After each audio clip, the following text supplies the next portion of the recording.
This is a simple step-by-step full tutorial that will teach you how to master the art of forecasting price, how you can successfully predict the end and beginning of market bends, how to align your setups on the correct side of price, making your setups extremely good probability of running in your direction. By the end of this full lengthy but simple step-by-step course, you will have full understanding of how the institutions and commercials drive price against you, how you can realign yourself on the correct side of the market to anticipate their next big moves, the next market crashes, the next market booms, for you to remain long-term consistently profitable and protect your wealth. Who am I? My name is Jay. I am the founder of MMFunded and this YouTube channel. I'm a full-time hedge fund and personal equity trader. I don't do the whole paid mentorship and social media marketing thing because trading is my full-time job. I have helped countless traders not only be able to get funded,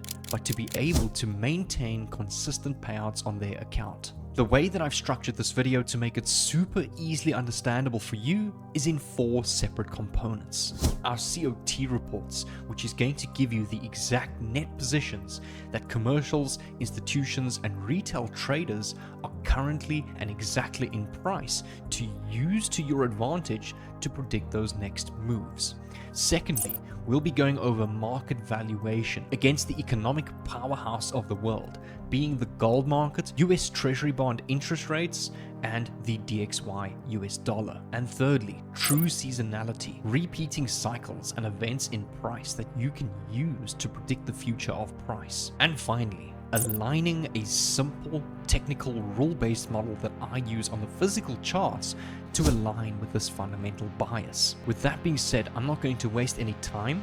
Let's dive straight into module 1. Hey guys, how's it going? Welcome to module 1, part 1 of my fundamentals series. And in this particular module, we're going to be talking about the deeper understanding of the fundamental drivers of price and really the conditions underneath and beneath those candlesticks that we see on TradingView or our relative trading platform, underneath all of that, and exactly what is moving all of that and how we can use that to our advantage, how to predict major moves before they happen, and how to really master the art of forecasting price. So remember, our candlesticks charts that we see, our various different assets that we trade, in my scenario, and I'm assuming most of your scenarios on tradingview.com, there's many different platforms out there that will present price to you in most commonly known as these Japanese candlesticks. And really what this is just a representation of the deeper underlying fundamental drives that is moving this particular market. So what we can see over here on our retail platforms is really just the tip of the iceberg over here, the analysis of price, the candlesticks that we see. And price is essentially just representing the underlying fundamental condition behind price that we cannot see on our chart platforms. So how exactly do we see what is hiding beneath what we can see, and how can we start to spot this and use this to our advantage for our or your or my particular trading strategy? Many of us have different strategies, but the beautiful thing about fundamentals is it applies with any strategy, because once you align your technicals on the tip of the iceberg that you can see with what price is doing on the bottom of the iceberg and the hidden, what's hidden from us, and once we can align with those fundamental drivers, your technicals, what you're trading on the tip of the iceberg, will naturally become higher probability. The whole concept of where price is distorted or easily manipulated by larger institutions and banks, etc., what we call aka smart money,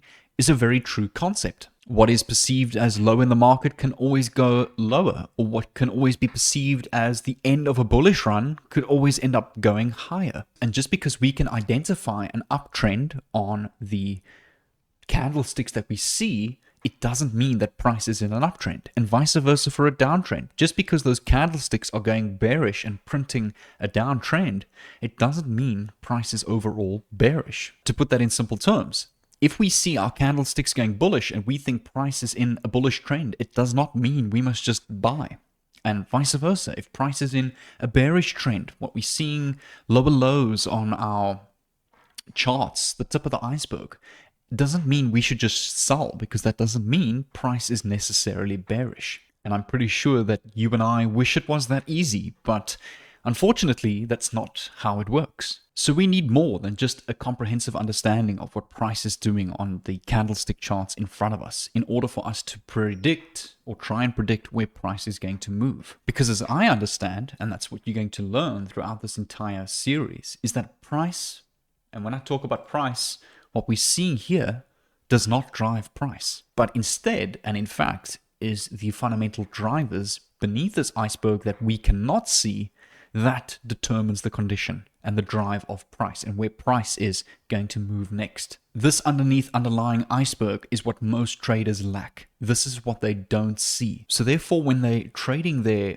strategy, their technical setup, there's a million different ones out there, and what they perceive to potentially see a market as bullish and then the market goes completely against them, it's 99.9% of the time because of an underlying factor that is fundamentally happening underneath price that we cannot see. And this is where the fundamental tools that I'm going to teach you about throughout this entire series is going to help you identify what is happening underneath that iceberg and identify the fundamental drives of price so that we can then use our technical strategies that we see on the tip of the iceberg to align ourselves on that correct side of price. For example, the three components that we use here to identify those underlying factors of price is the commitment of traders reports, our COT data. So these reports tells us exactly and allows us to follow exactly what smart money is doing in the market. There is a tool that I'm going to provide you that will show you the exact net positions of institutions and commercials in the market,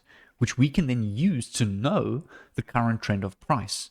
For example, if the institutions and commercials are currently heavily selling price, we can then expect a bearish run to happen in price. And once our technicals align bearish with that fundamental side of price, it naturally is now putting you on the better side of the market. Now, the art of forecasting price, the art of identifying the end of trends and reversals, or even lower time frame pivots to continue trading in a current trend, bearish or bullish or vice versa, is a combination of three different factors.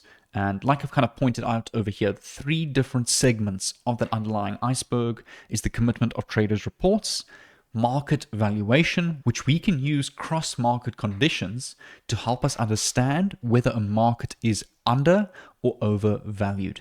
And the third thing that we can look at is true seasonality, identifying dominant seasonal time periods in the market or seasonal reoccurring patterns. To put this into one short, sweet, simple sentence, and to make this easily understandable for you, your higher time frame technicals, supply demand, higher time frame trend lines, whatever that may be, your perceived location and direction of where price is going to go on the surface, on what we're seeing on our candlesticks, plus our fundamental tools, is what's going to equal a very high probability setup. I would prefer for you to make a note of this, screenshot it, save the video, or write it down on a piece of paper.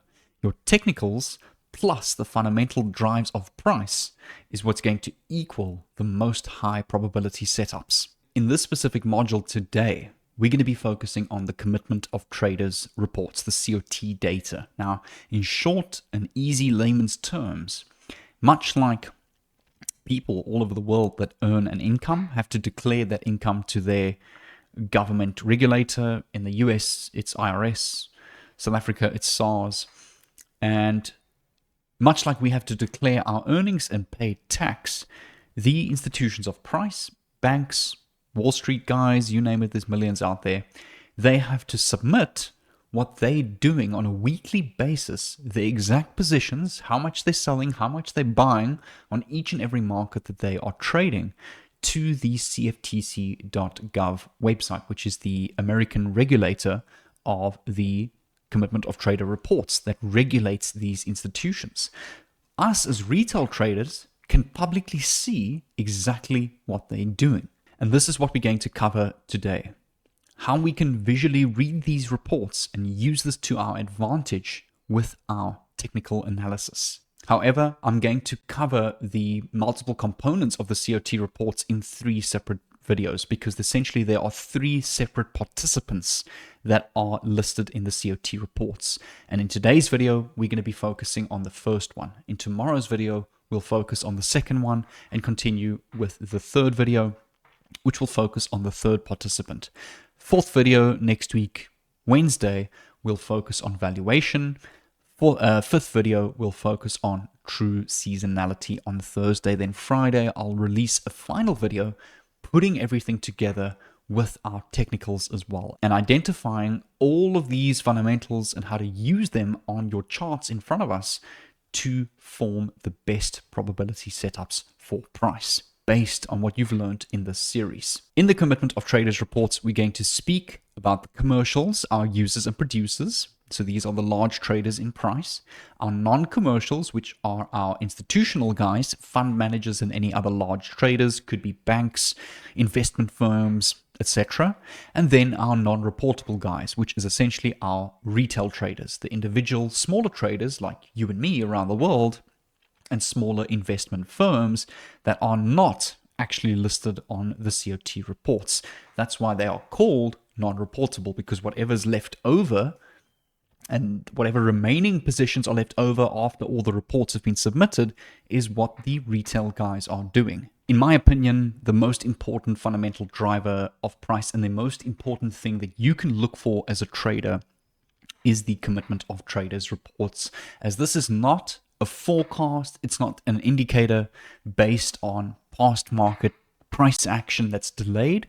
This will represent to you the exact net positions that commercials, users and producers, institutional and retailers are exactly in price as we speak. So the COT data is posted publicly on the CFTC, the Commodity Futures Trading Commission.government website, where we can view all of the Commitment of Traders reports for various different markets, such as agriculture, petroleum and products, natural gases, electricity, metals, so palladium, gold, silver, financial, your forex markets, and then a couple of future markets, commodity exchanges, the ICE futures, US, Europe futures energy, New York Stock Exchange, Chicago Board of Trade, the Chicago Mercantile Exchange, and we can click on any one of these reports. So for example, metals and other, we can go and view this report publicly. So for example, palladium, from the reportable positions, which is all of our institutions, we can currently see that majority of institutions are currently short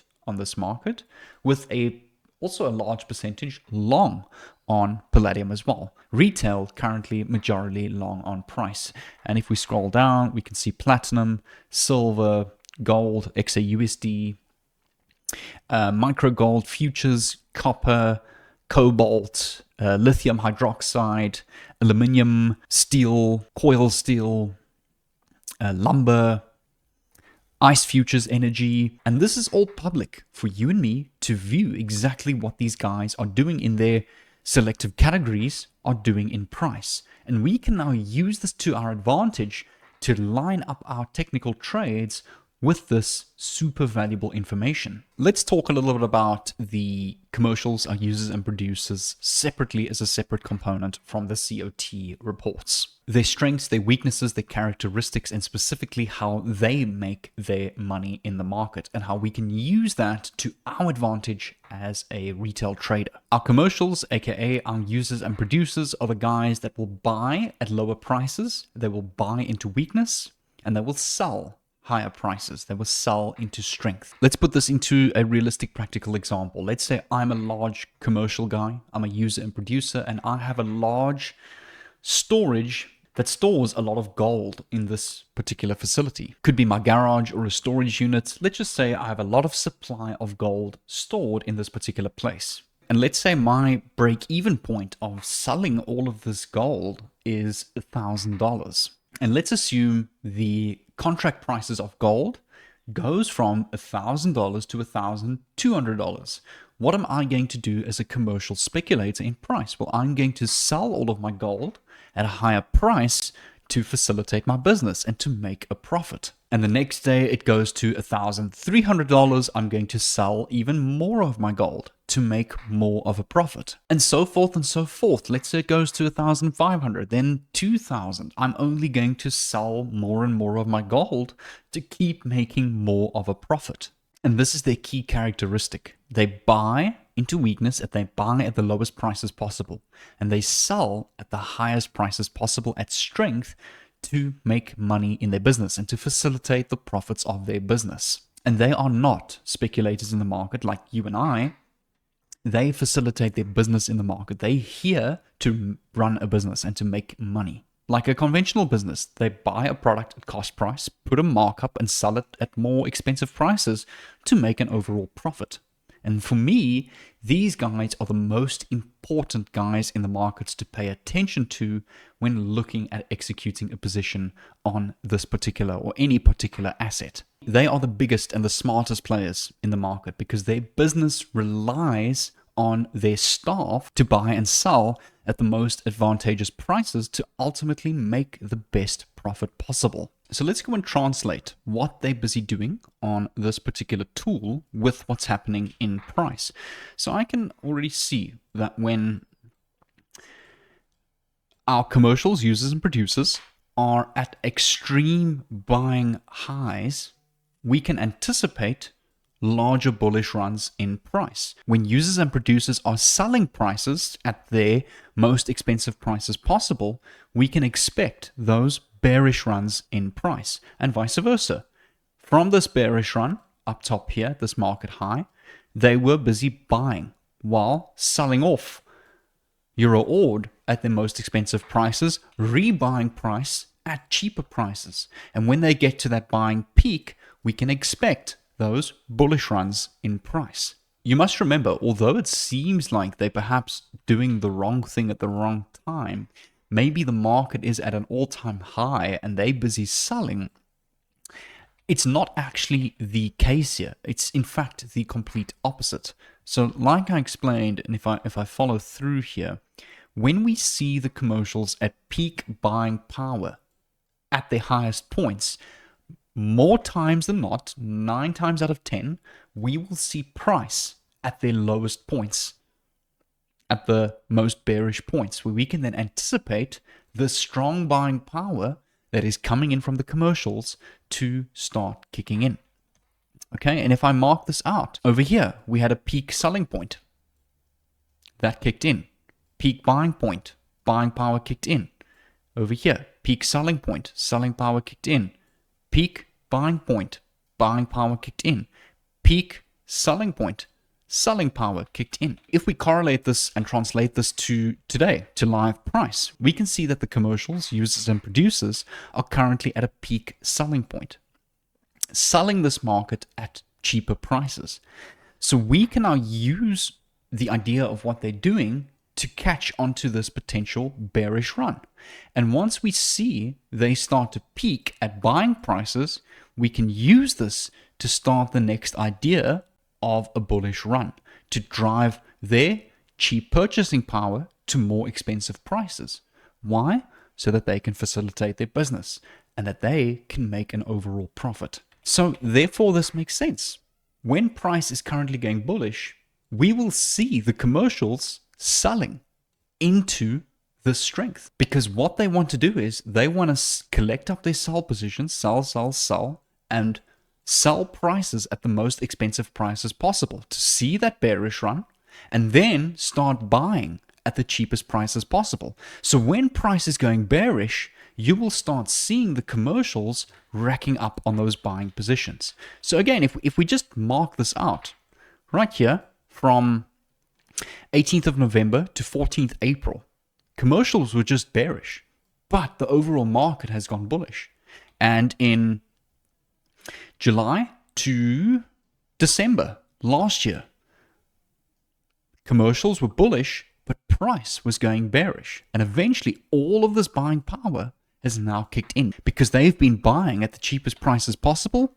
They move price up with their buying orders to then start selling off at the most expensive prices. And that is how they make their money in the market. Much like the example that I explained to you, if I'm holding a lot of gold at $1,000 and gold moves to $1,100, I'm going to sell off more. I'm going to sell off more. And gold moves to 1,500, I'm going to sell off more. And gold moves to 2,000, I'm going to sell off more. Until eventually the market starts pulling back because of my selling power.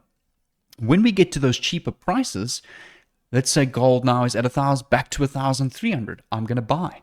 Gold comes back to $1,000, I'm going to buy more. Gold comes back to $800, I'm going to buy more. We'll send prices long, so we can then sell these buying positions at much higher prices to make a profit. So when we talk about the institutions, they sell into strength and they buy into weakness. This is exactly how it's represented to us on our trading platform. So to conclude, what the commercials do is they act counter to what price is currently doing, to accumulate their positions at the cheapest prices possible and to then sell them off at the most expensive prices possible when price gets there. So it's almost like they are hedging price. So what we need to do is, instead of just saying, well, they're busy buying or they are busy selling, rather what we need to do is we need to put their current selling activity as a group into the right context of prior cyclical extremes that had an impact on price. How can this be achieved? We'll dive into this a little bit later, but we need to first understand how to read in context what the commercials are doing overall in price. As we can see here at this peak low point here, which was their extreme buying point. They have not been this bullish on price since May 2017. So that's nearly the last 8 years.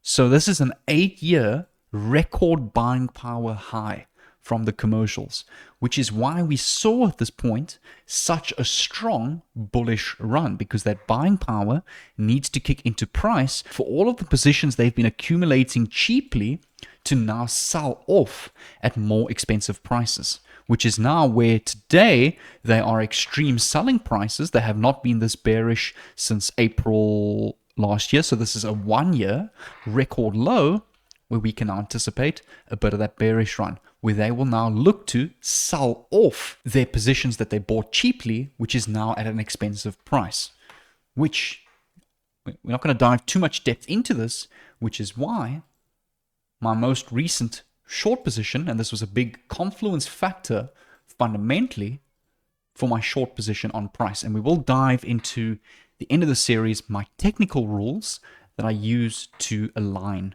with the fundamentals of price. Firstly, I want to dive a little bit more into particularly the COT reports, the history, and where it really comes from, to give you a much broader understanding of how valuable the COT reports and index is overall. So the history of COT data and how can we use the COT data. So the COT data, just to show you, has been around for than what most of us have been alive. And it's not something new. It's not something that's just been introduced.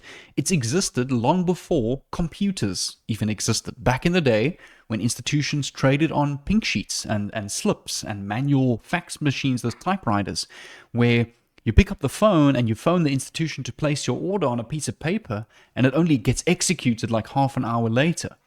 Back then, COT data already existed. So what I'm pointing out here is the importance of the longer term outlook of the COT. So initially in 1962, when COT data and reports were first initially introduced, they were published once per month at a 2-week delay. So let's say the COT reports came out on the 1st of every month, 1st of January.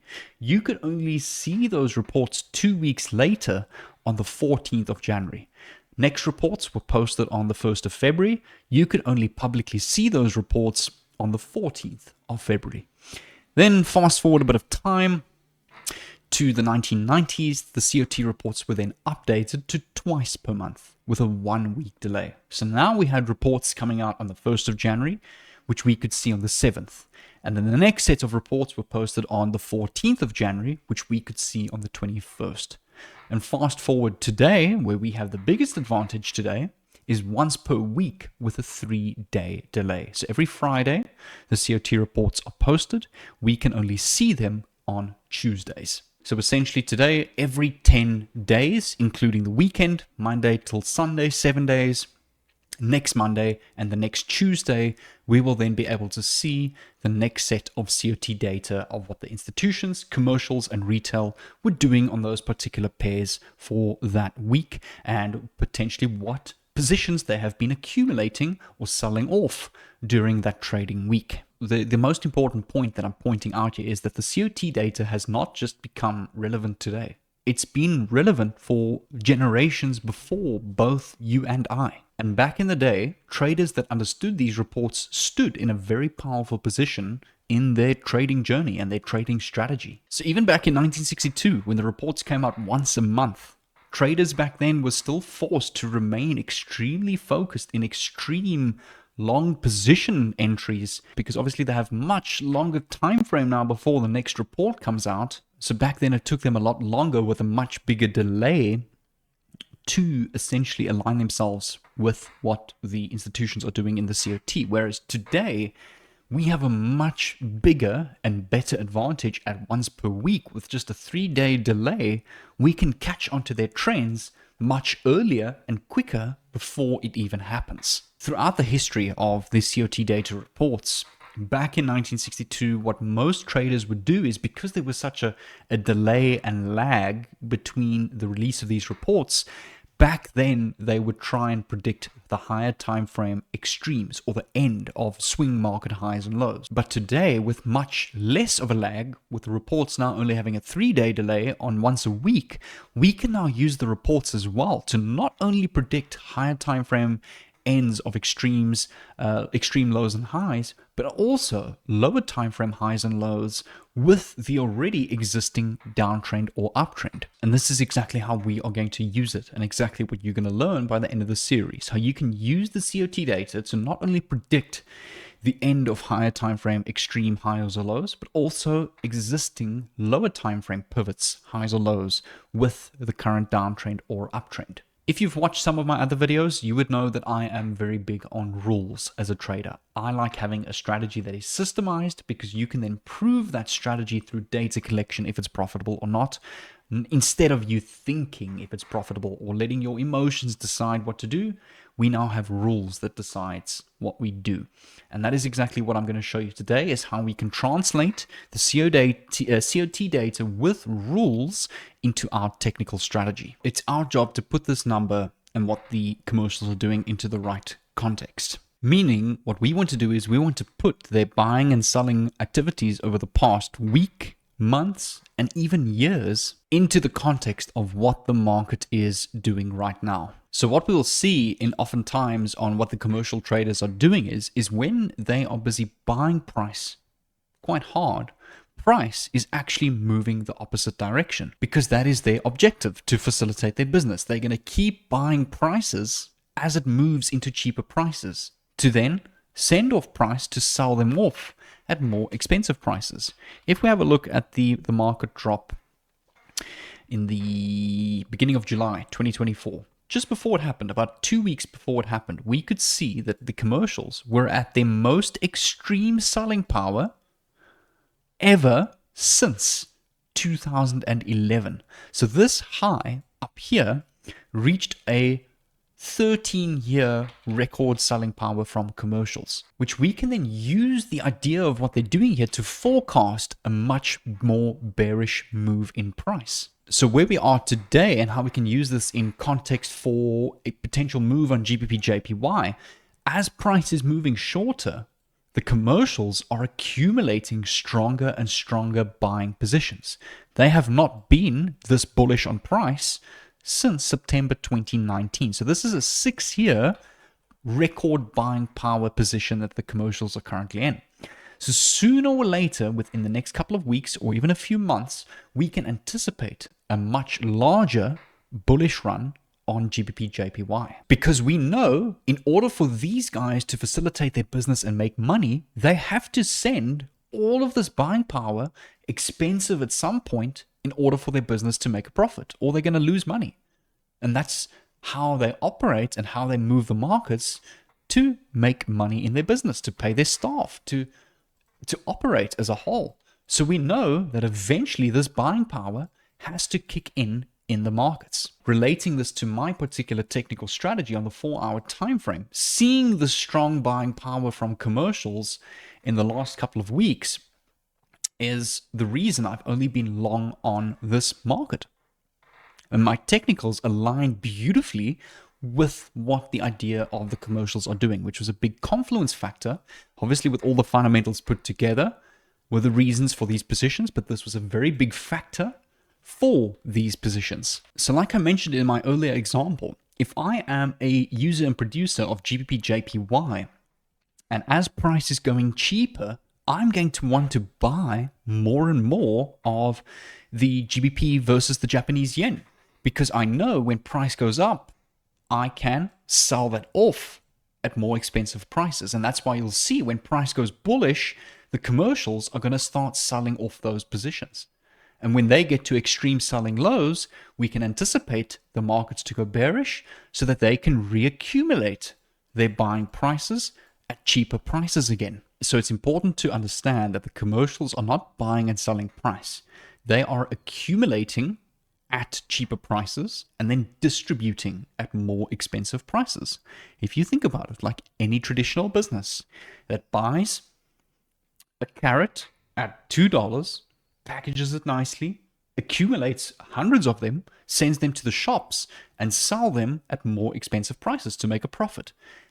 And that's the exact same ideology of how they are operating here. They are not speculators in the market like you and I. They are business facilitators, and they are here to operate as a business to make a business profit. So now to put this into context of what I would look for on this market, based on what the commercials are doing, this is currently not a market I would want to be short on when it comes to my 4-hour and daily time frame technicals, purely because I can see that the commercials are at 6-year record buying power, but price is still currently short. So we know that that needs to kick in.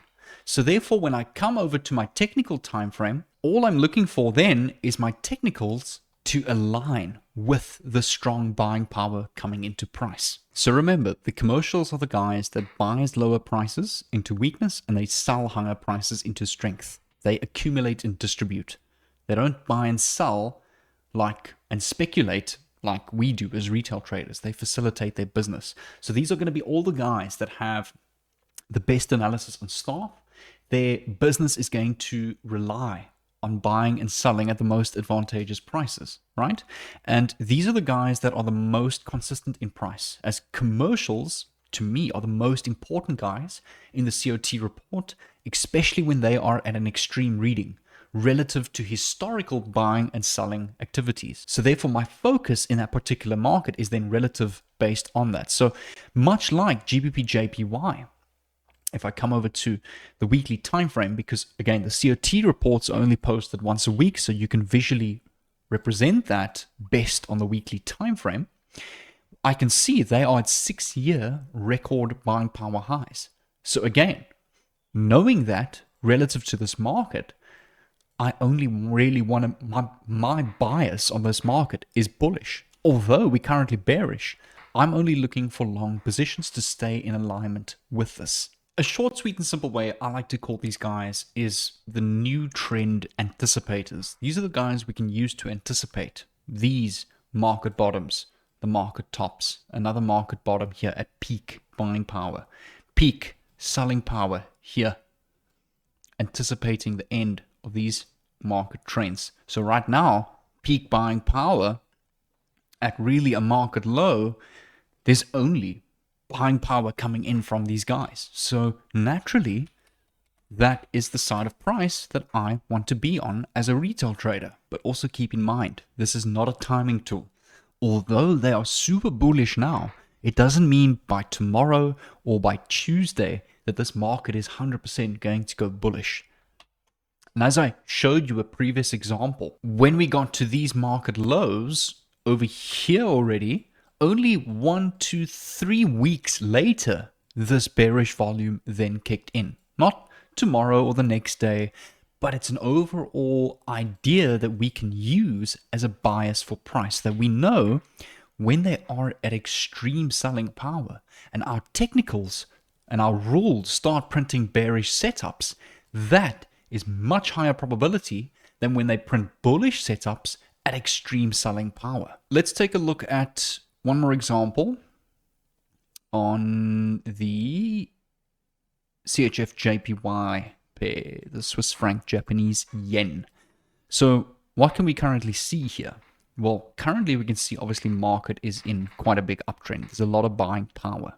And we can see that the commercials are currently at record buying power since 2016. So nearly a decade record buying power, which was already forecasted way back here, which was back in the beginning of March, nearly a month before this big move happened. So here's another example of it's not a timing tool. It doesn't mean it's going to kick in tomorrow or the next day, perhaps even the next week. But we know that when the commercials are super bullish, we can understand that there must and needs to be a lot of bullish momentum to kick into price to start moving price up so they can start selling these positions at more expensive prices. So let's look at this in relation to what's happening here.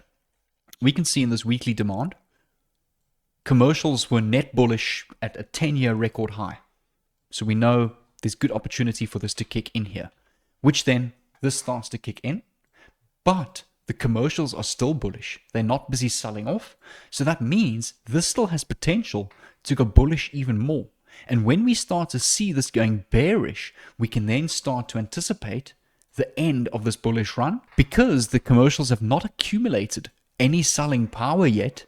So therefore, prices are not expensive enough for them to sell off yet. So they can move prices even higher to then start selling off at more expensive prices, which this then will be presented to us, which we can then anticipate when they get to selling lows, the end of this overall bullish run. So therefore, on CHF-JPY, also depending on the other fundamental factors that we'll discuss and break down in the series, I am predominantly bullish biased on this market. And as you can see, actually, my last long position on this market that matched my rules was on the 7th of March. And this position has now actually run, well, close to 20 risk to reward. But me, I'm a fixed 2 risk to reward trader, very high win rate. So I can risk decent amounts per trade. So I usually focus on 2% gain or 2% risk for 4% gain. And here as well, another beautiful long position in terms of my technicals, following through my overall bullish fundamental bias. Don't worry too much now about the technical side of things that we'll dive into at the end. Right now for fundamentals, that's the least important thing that I want you to focus on in this series. All right, so one more example is Euro USD. We can see over here at this point in time, in this weekly demand here, Euro USD was at record buying power since July 2022. So that's a 2-year record buying power positions they were accumulating here. So we know at this point in time, when we're seeing this, there needs to be strong buying power coming into price. And as price is now pushing up bullish from Trump's tariffs, which is actually their buying power that was forecasted, they're now starting to sell off because they're now selling their positions at far more expensive pricing. So we know that in the near future, maybe next week, 2 weeks, even a month, that there needs to be a bit of a bearish run on EU to facilitate the sell-off.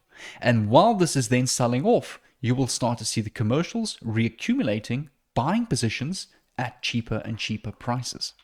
Okay, so on EU, although we're super bullish in terms of technicals, I'm now forming a far more bearish bias on Euro USD. So if my technicals, which it has not yet, aligns up for a bearish setup, that will be very good probability for me, depending on what the other fundamental factors say, which is everything you're going to learn in this series. A simple way to practice this is take a vertical line on TradingView and mark out your extreme highs and lows.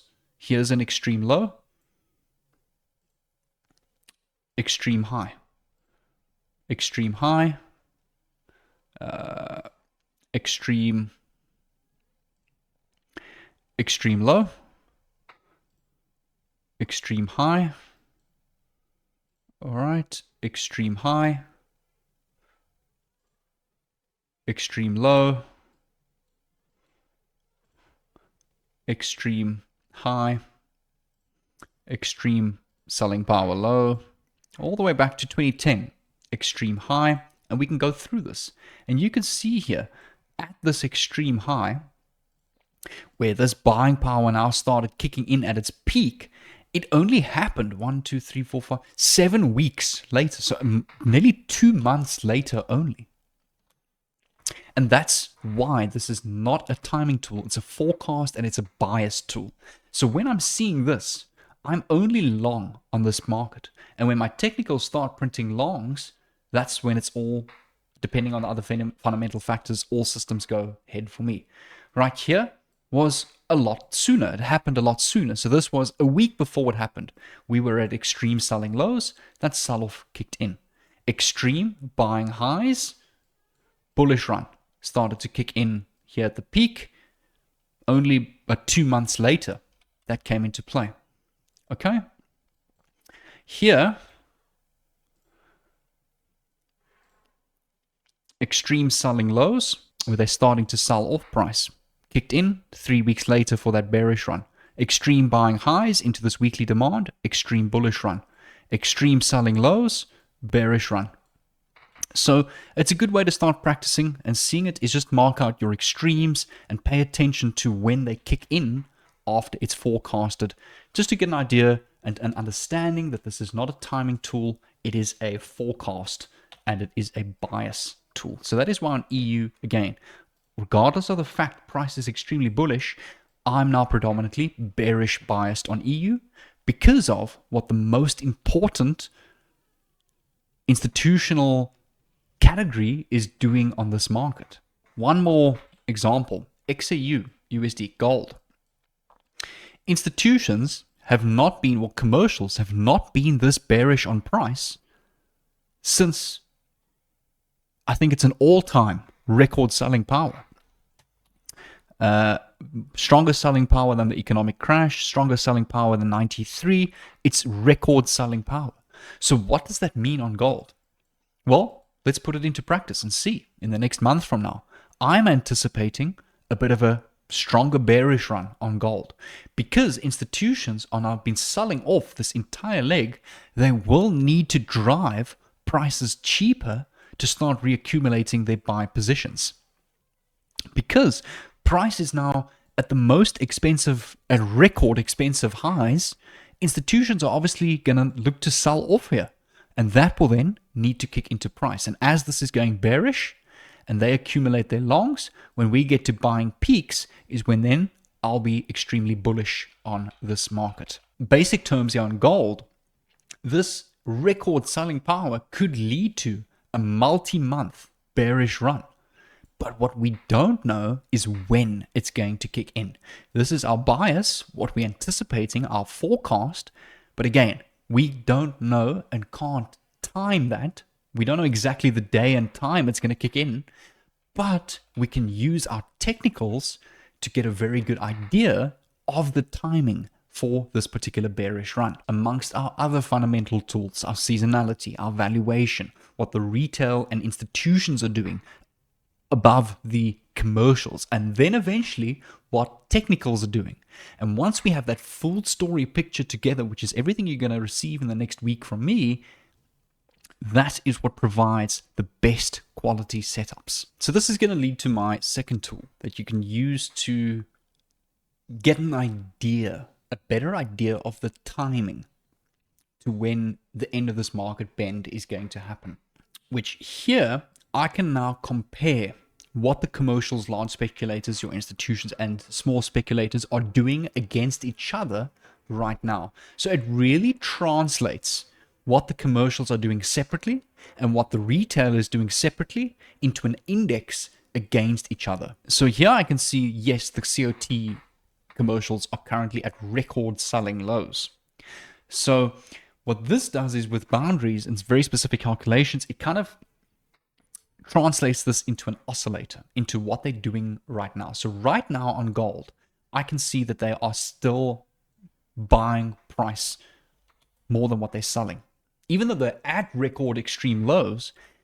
But you'll see when price reaches these all-time lows on the oscillator, we see these bearish dips. Here again, we see a bit of a bigger bearish dip. And every time we look at these extremes, we'll see here, if we mark out this extreme here, at this peak, we can anticipate a big bullish run. Peak here, which is here, end of a bearish run into bullish. Peak selling point here, much bigger bearish run. Peak buying point here, bit of a bigger bullish run. Peak buying point here, bit of a bigger weekly bullish run. Peak selling point here, bit of a bearish run. Peak buying point here, bullish run. Here as well, peak buying point here, bit of a bigger bullish run. Peak selling point here, up here, bit of a bearish run. So, like I said, it kind of just oscillates the longer term information from the COT into a bit of a shorter term report, which we can also use to our advantage for our execution of our trades. So when we start to see this approaching the yearly extreme highs, buying power, or the yearly extreme selling lows on the oscillator, is when we can anticipate those bearish runs to happen even sooner. So again, once gold starts to reach the extreme on the overall index and the oscillator, and those technicals start to align, that's when we can start to anticipate the timing of that particular bearish run. But right now we can see, yes, they overall are bearish, but the timing right now is not correct, as they still at quite strong buying power in shorter term. So the next thing that I look at in correlation, or I would say comparison, to kind of get a good understanding of the timing of these end of the market bends, is on the COT index, I will enable the small speculators, retail traders. And really what these guys are is, you'll see when they are at peak buying power, price goes short, liquidates them out. When they're at peak selling power, price goes long and liquidates them out. They are the guys that are 80 to 90% wrong on price. So a very good way to use this oscillator is in your technical setup. If you're looking for longs, you ideally want to see the commercials net long, but retail net short. So right now on gold, I can see that retail is net shorting, commercials are net buying. So there's still at the moment more time and potential room for a larger bullish run before we'll see this overall end of the bend on these record selling lows. And I can do the same with the institutions. If I enable large speculators, now I'm loading in what the institutions are currently doing. So the nice thing is you can look at each individual person, so-called, of the COT report individually, or compare them all together as a story as a whole on what they're doing against each other, and get an overall bias context of price based on that information. If I come back to GBP JPY, I can see that commercials are record net bullish for the last 6 years, 6-year record high buying power. And if I look at my oscillator, commercials are starting to overtake retail. Meaning commercials are starting to buy, retail is starting to short. And as this approaches these highs and retail approaches these lows, we can anticipate that bullish run to start kicking in even sooner. If we really just mark this out and we have a look at the opposite here, okay? Here, at the strong buying power from commercials, but retail is at low selling power, what is the market doing? Going bullish, liquidating these guys out, going in favor of the commercials. Obviously, they have much stronger power in the markets. And here as well, commercials are now going short, retail is buying much stronger. What does price do up here? Price goes short, liquidates out these buyers. Okay? And then if we look at this point in time here, record buying, well, not record buying power, but extreme buying power from commercials, extreme selling power from retail, we get that strong bullish run, liquidating these retailers. So this is a bit of this tool is going to help you a bit more with the timing of your entries in relation to the overall data presented to you from the COT report. A very good example is a forecast I made to my community back in 2024. Was from anywhere in this point of time, from August till the end of the year, anywhere middle of this year, back in 24, I forecasted middle to end of 2025, we are going to see record highs on the South African Rand. Because I can see the institutions are at record buying power since 2020, retail is at all-time selling lows, and with that understanding, we can now use that as a forecast, and this is a bit of a timing tool, such as here when this kicks in right at this low, for this to start going bullish. And we've literally just missed record highs by a couple points. And what do we see? Here, commercials are starting to reach, again, peak buying power. Retail is shorting. Commercial is back to strong buying power. We can anticipate then this bullish run to start following through. But remember, we don't know when, the day it's going to happen. This is just a forecast and a bias tool instead of a timing tool. So I know at this point in time, here and here, my bias is only bullish. So when my technicals align bullish, that's the side of price I want to be on all the way until we get to this extreme selling power up here. And retail is now starting to buy. We saw a bit of a larger bearish run to liquidate these guys out, and for the commercials to sell off their cheap buy orders at more expensive prices. And then in this bearish run, here, they're busy accumulating. Here already. Accumulating strong buying orders at cheap prices to sell them off more expensively. While retail is still busy shorting, seeing a bearish trend. Full on liquidation move. CAD JPY. Another example of a fantastic market with a really good fundamental bias at the moment. If we have a look at what the commercials are doing, they are at record buying power since 2016. So another decade, nearly a decade record buying power. At this point in time, throughout this whole leg, I've just been long. Institutions buying, retail shorting. Now, yes, we can see that the commercials are shorting, retail starting to buy. So we could maybe see for the next week or two a bit of a bearish run before the overall end of the market bend. That doesn't mean my bias is bearish. My bias is still bullish. I'll wait for this to realign.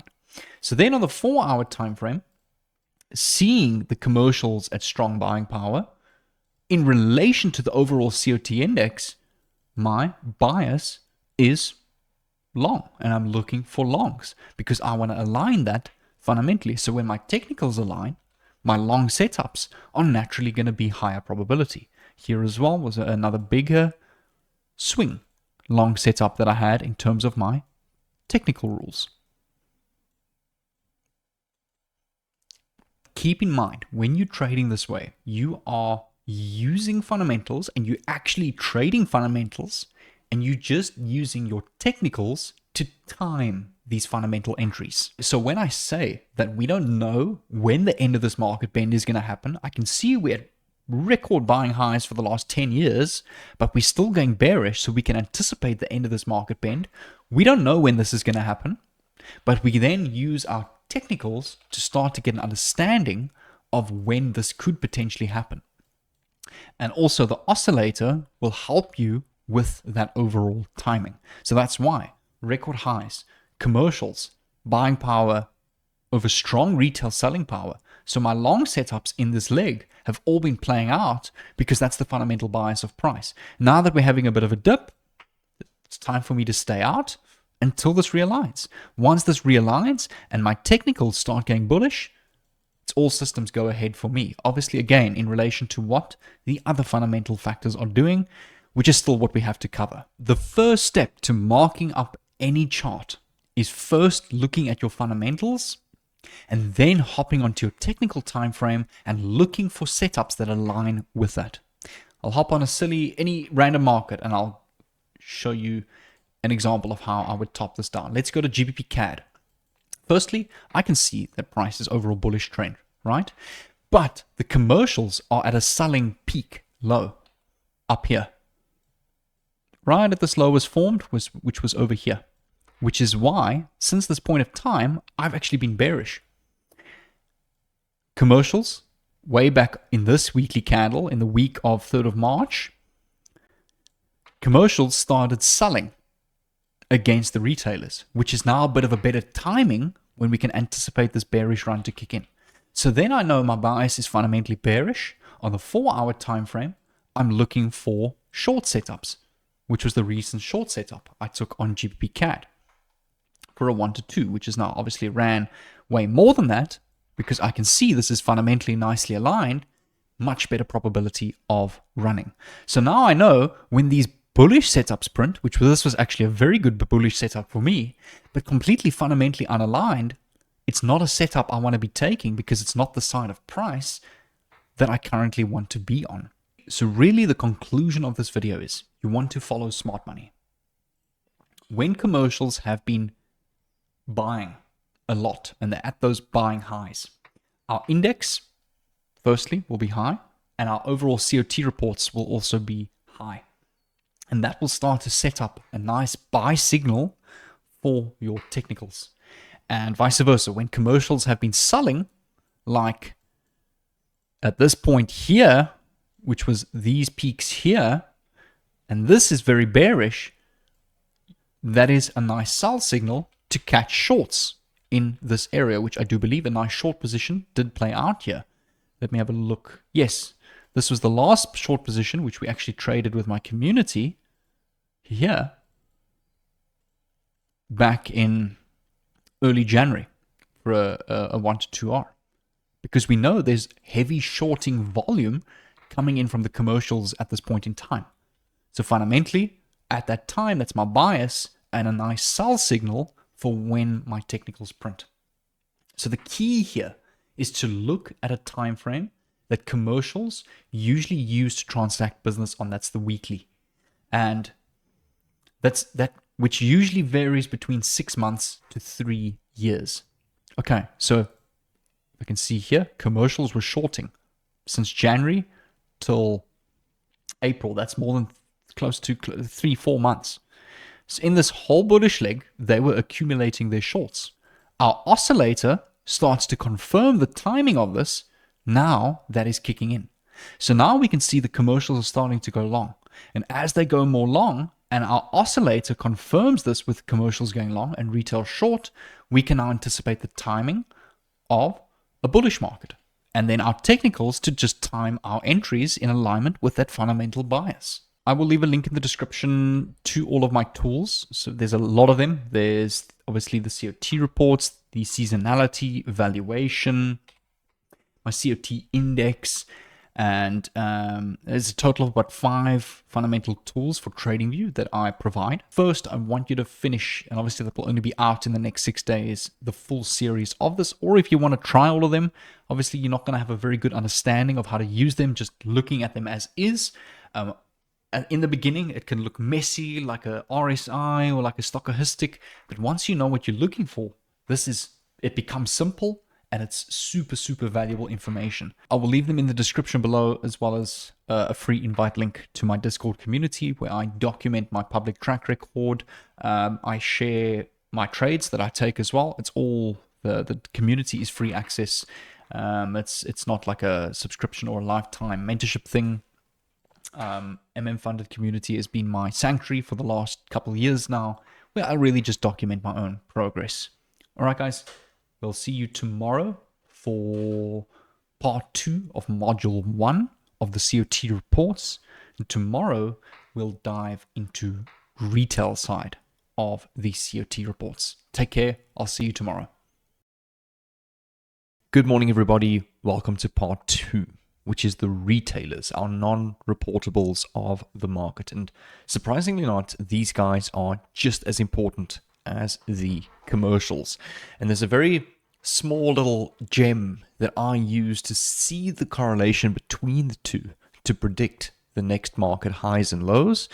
And you will also find that this whole series that I'm talking about is actually just going to be in one long video. So instead of posting separate videos, I just took an extra day or two to make the whole thing into one video. So it is going to be a couple hours long, but once you finish the series, you will have a very good understanding of fundamentals, a simple rule-based way that you can incorporate this in your trading to make and increase the probability of your setups, as well as successfully predict the next market crashes, the next market booms, and predict overall market highs and lows. As you saw in the first part where we went over the specific COT reports on the CFTC commitment website, you will see that each and every participant in the market is categorized into a separate category: the non-commercials, commercials, and then your non-reportable positions, which are your retail guys, which we can see each individual participant's net positions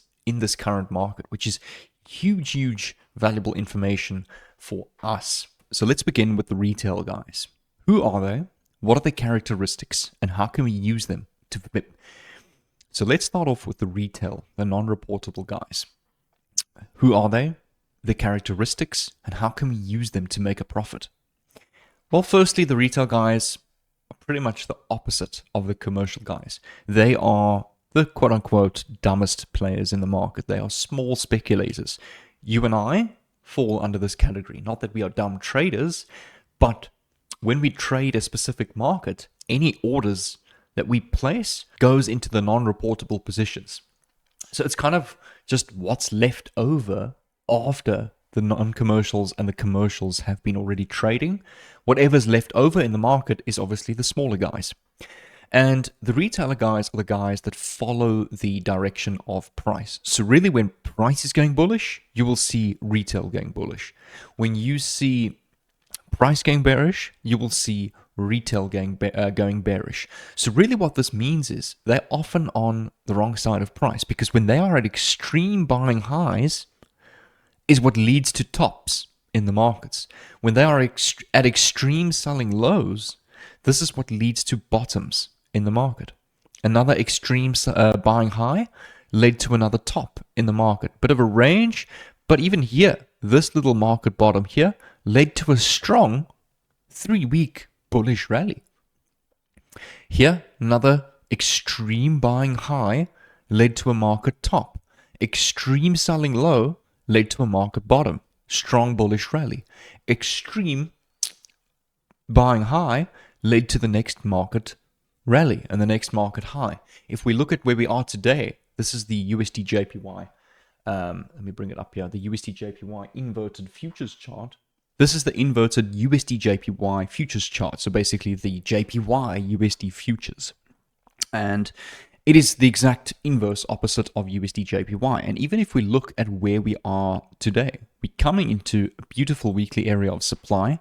Retail is at extreme 2025. They haven't been this bullish on the market for the last 4 years. So this is a 4-year bullish buying power extreme from retail. And what do we know from retail, from what I just taught you? Retail, when they are at extreme buying power, it leads to market tops. And I mean, if we go through the full history of price, okay, this was the time during COVID, but we were all just bearish there. But let's have a look here. Extreme selling low, new market low. Extreme market high, bearish monthly dip. Remember, these are weekly candles. So this is a bearish run for an entire month.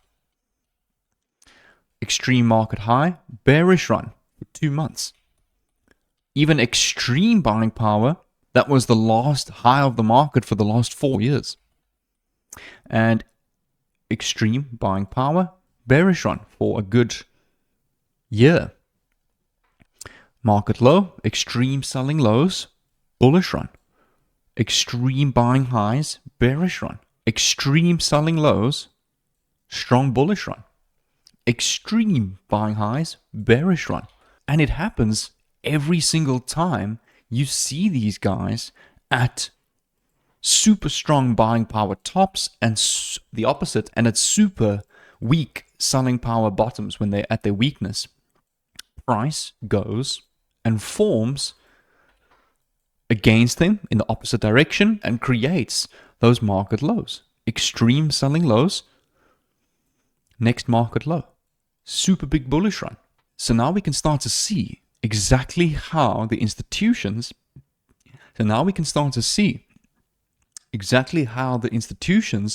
move these markets against the retail guys.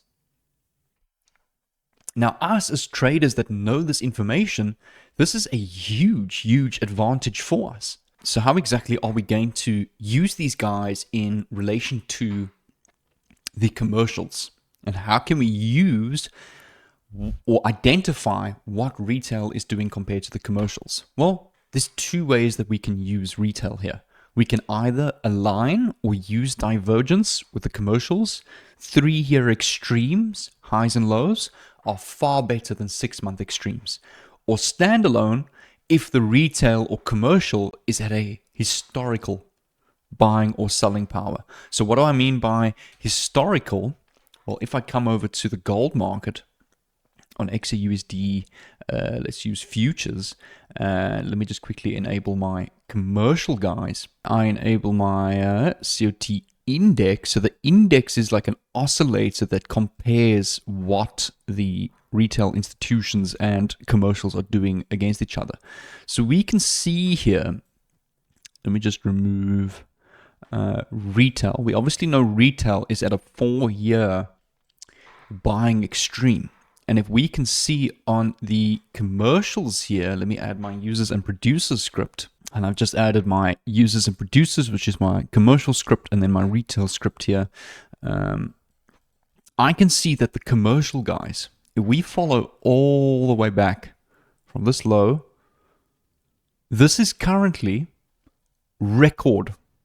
This is a historical selling low on the USD JPY. Selling low on the Japanese yen against the dollar. So retail is at then nearly a 5-year buying extreme. So what does that mean on USD JPY? Well, USD JPY, well, the inverse, is going to get, sooner or later in the next couple of weeks, a very strong bearish run. And we are very, very close to that next market high. And we can see, purely because of the fact that the institutions are at record selling power. So to translate this then to the USD JPY pair, if I look at the opposite, we are coming into a demand level on USD JPY, super bullish, retail at super bearish, expecting very, very soon that next market low on USD JPY. Here is, for example, when the commercials were super bullish, super bearish retailers, and then vice versa here.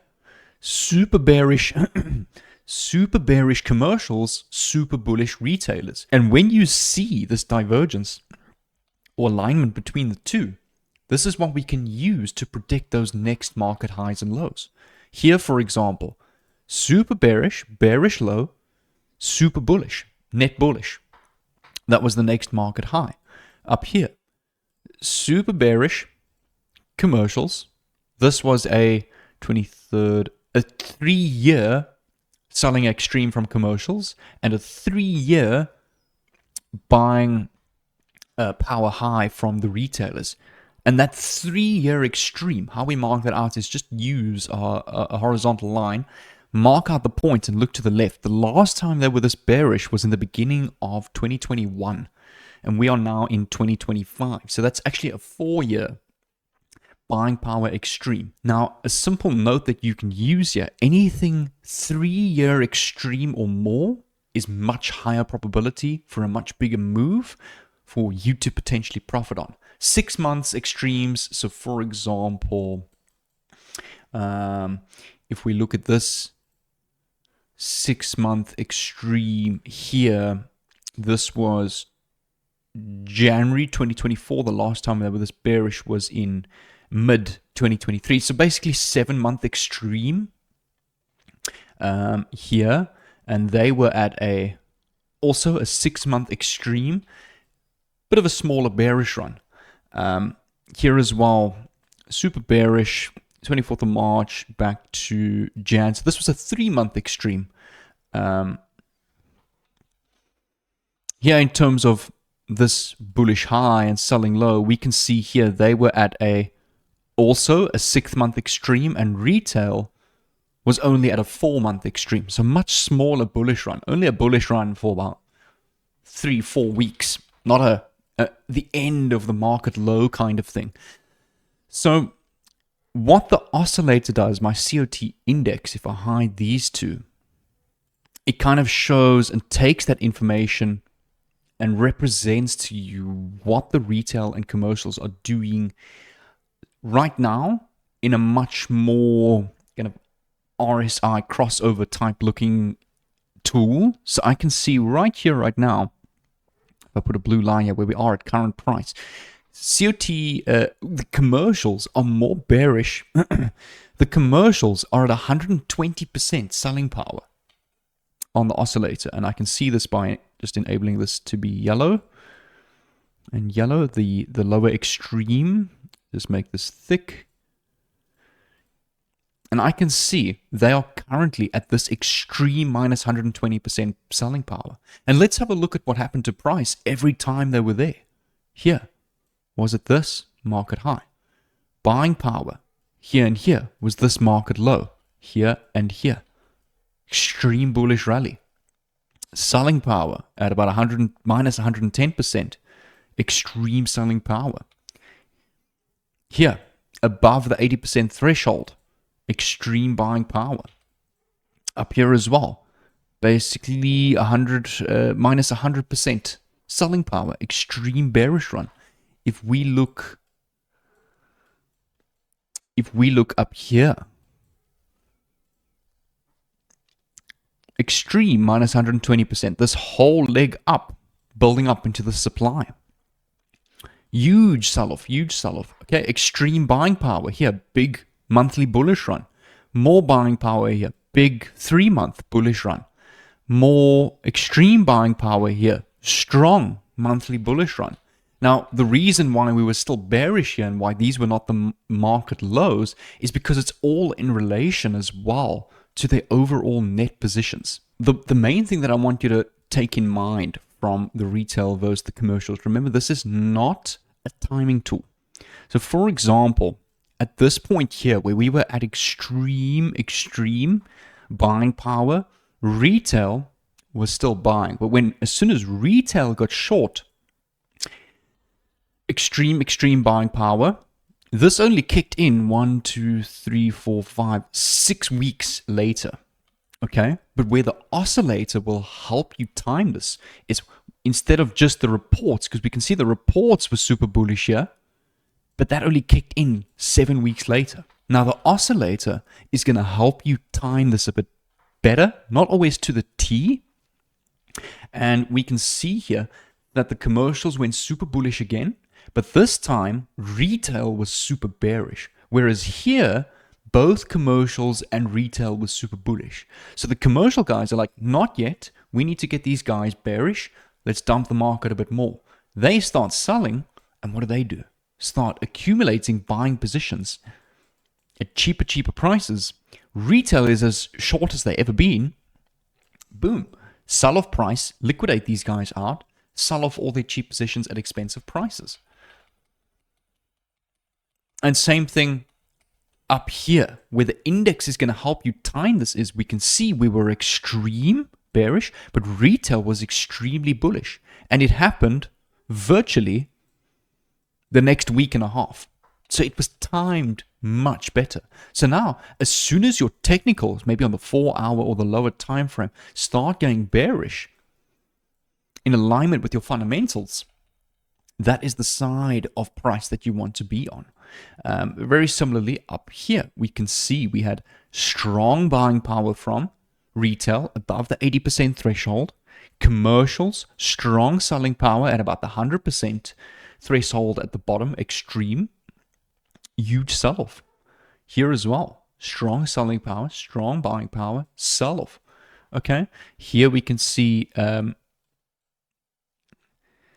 Here we can see here, strong buying power, retail at about the 30% sell-off threshold, so definitely selling hard compared to the commercials, a bit of a smaller bullish run, a bit of a bullish run. And again, where we are today, extreme buying, extreme selling. So on USD or JPY USD futures, which is the USD JPY, we're anticipating a very soon end of that market high, which means a bullish run on USD JPY. So now on USD JPY, if I come over to the daily time frame or even the 4-hour time frame, really what I want to see is my technical start going bearish. So we're now quite bullish. And as soon as we can start with bearish technicals, that could be a very good time to get involved in this new created market high. Let's have a look at one more example. I'm quickly going to disable the commercials, and I just want to add the retail. Since in the section we're talking about retail, I'm going to put retail on my COT script instead of the users and producers. And if I come over to any market, let's come over to the British pound. The British pound on the futures chart. And if we have a look here, we mark out all these points. So here we were at really selling extreme from retail below that 100% threshold. And this was a 25, 22, a 3-year selling extreme, which led to the next market bullish run, the next big pump on GBP USD. If we look up here, and I put another vertical line here at these points, extreme 100% buying power threshold, retail was at the strongest buying power they've been since 23. So a 2.5 years selling extreme led to the next big bearish run.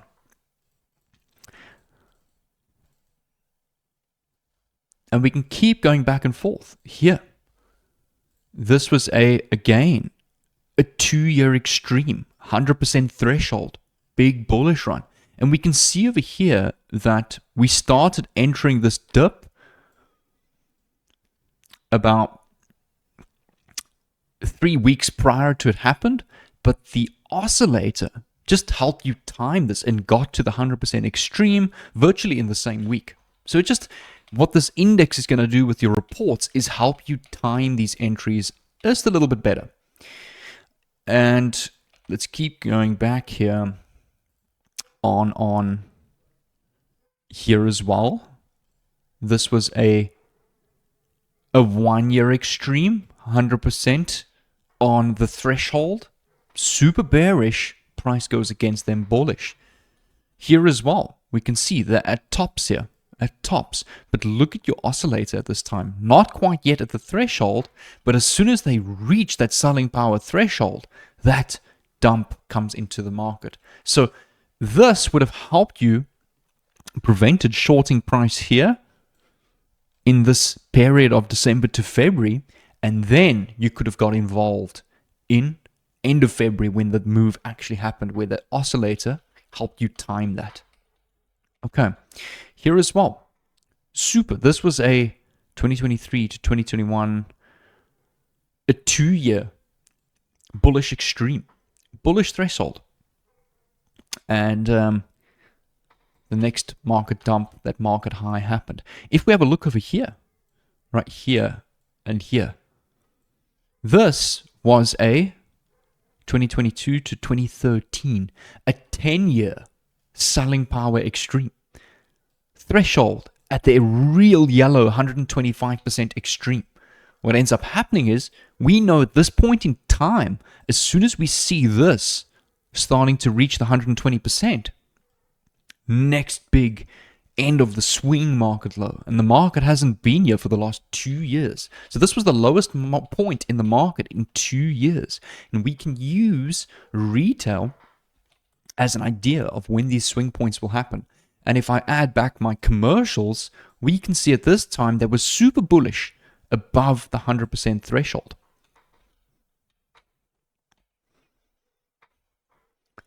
All right, extreme selling power. This was a 7-year extreme up here. Super, super bullish, 125% next market dump. Here as well, at this low. Super bearish, here, super bullish, multi-month bearish run. Here, peak point, super bullish, bearish dip. Here, super bearish, multi-month bullish run.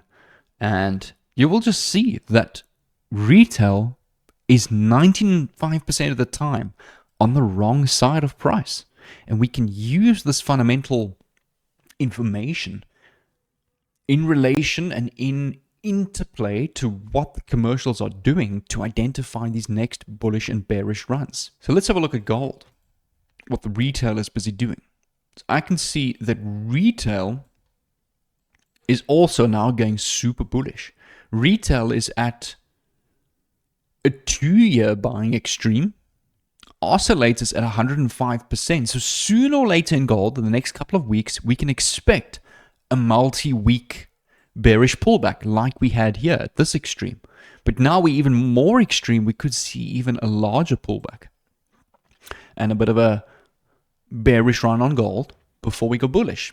But to confirm this, let's have a look at what the commercials are doing. If I add commercials on my index and I add back commercials onto my reports, what do we see here? Let's quickly zoom this in. I can see that the commercials are not really at extreme selling power. They were at a 4-year extreme, or they're coming from 4-year extreme selling power. But if we look at our index, they also still super bullish. So right now is not the timing for this gold bearish run.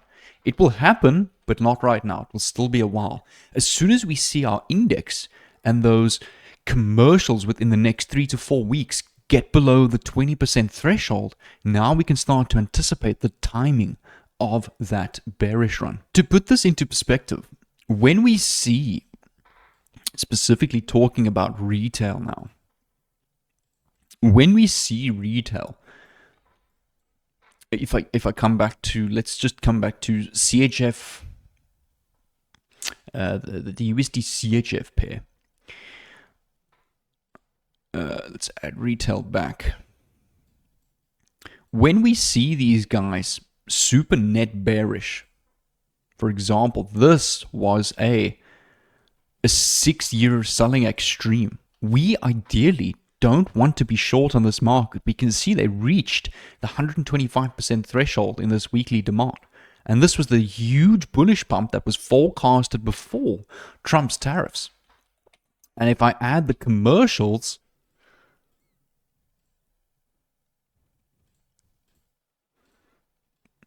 I can see the commercials were super bullish above that 80% threshold. So that is ideally then the side of the market we want to be against retail. So in this point in time, we're only looking for longs. And very similarly up here, we can see retail is now net bullish. Commercials are at a 1-year selling extreme, extremely below the 80% threshold, at the 100% threshold as well. So at this point in time, as our index reaches at the selling threshold, retail is buying super hard. We don't want to be buying price at this point in time. If I have a look at what's happening to price now, we're starting to form in April 2025 to October 24, an 8-month selling extreme on the COT report, and the index is showing we're now coming up to that 100% shorting threshold. So what can we then expect on USD CHF is sooner or later, next couple of weeks or so, a bit of a bearish run. But remember, when we see this information, we don't know exactly the day and time this bearish run is going to happen. It's not a timing tool, it's a bias tool. If you have a look here, we first initially entered that 80% threshold extreme a whole month before it actually played out. We then went more extreme towards the 100%, and then it played out within about 2 weeks. So it's not a matter of tomorrow morning or the next day. We don't know when that's going to play out. But that's why we have technicals, because as soon as we can see we're bearish, but as soon as these technicals align bullish, we know then, well, the timing is now coming in, everything is aligning, the probabilities on our side, we can now look to ride this next market pump. So a simple rule that I like to use is 3-year for the bigger moves, 3-year buying or selling. Let me put here actually in text. So commercials on the COT, and then commercials on the index, and then we'll put your retail COT and retail index. Now, a simple rule that I have for the highest probability moves in this particular or any particular market is commercial COT reports, the actual reports. I want to see them at a 3-year plus extreme. So what that means is, for example, if I look at this high and we backtrack and I put a line here, the last time they were this bullish at this point here was in 2019. We're now in 2024. So that is a 5-year extreme. If I look at this high here, this is a 1-year extreme because a year ago they were this bullish. If I look at this low, this September to Feb 2024, this was about a 9-month selling extreme. This high here, 23 to 21, was a 2-year extreme at this high here. So 3 years plus extreme, and the COT index at 100% threshold for bullish runs, and then the opposite for retail. 3-year extreme, 100% threshold. All right. And then for smaller pullbacks and for smaller moves like these little pullbacks here, we just want to see for the big moves or for these smaller moves. Again, let me just duplicate this and add this here. 6-month extreme, 6-month extreme, and then just above the 80% threshold, and then same thing here, 6-month extreme on the opposite side, 80% threshold. So this is for your smaller moves. If we have a look here, let me quickly just remove these drawings. If we look at this point here we had a selling low at this high in April 2023. The last time they were this bearish was in December. So that was a just under 6-month extreme, and we can see they were at the 80-100% threshold. So when we see these smaller extremes, we can expect smaller moves. Here as well was also a 6-month extreme here in July, back in April. So this was only a 3-month extreme. So it wasn't necessarily the next market extreme low, but it did have a nice bearish run. Here as well, this low was a December 2022. December 2022. They were last this bearish in Jan 20. So this was a 10-month extreme. At the 100%, we can see a stronger monthly bearish run. So this whole month, they were bearish. And retail was at also a 9-month buying extreme, while retail was at the threshold. So really, when we see the commercials at a 6-month extreme, at the 80% threshold, buying or selling, so let's say here, we can now see they are at a shorting low, which they were last this bearish in October last year, April last. So this is a good example where we are now. This is a 6-month selling extreme. They're below the 80% threshold. Retail is at a buying high of also 6 months. So retail's at a 6-month buying high, but they're not quite above the 80% threshold. So when we see these two exactly align the opposite, and they get above, they are currently below, we can then start to anticipate a bit of that bearish run. Not necessarily the next market high, because this is only a 6-month extreme, but if price continues up, and this really gets low to like a 3-year extreme, and they get to like a 3-year extreme here, and they start to enter the 100% threshold, they get to 100%, we can then anticipate a much larger bearish run. And by the end of this video, I'm going to show you a simple rule that I use to align my technicals with this when I'm looking to buy or to sell, and to show you the highest probability setups. Okay, so on to part 3. We're going to get started now. So we're going to move on to part 3, where we're going to look at market valuation against the dollar, treasury bonds, and the gold market. Really the economic powerhouse of the world, and we really value each individual market against that to see if the market is undervalued or overvalued.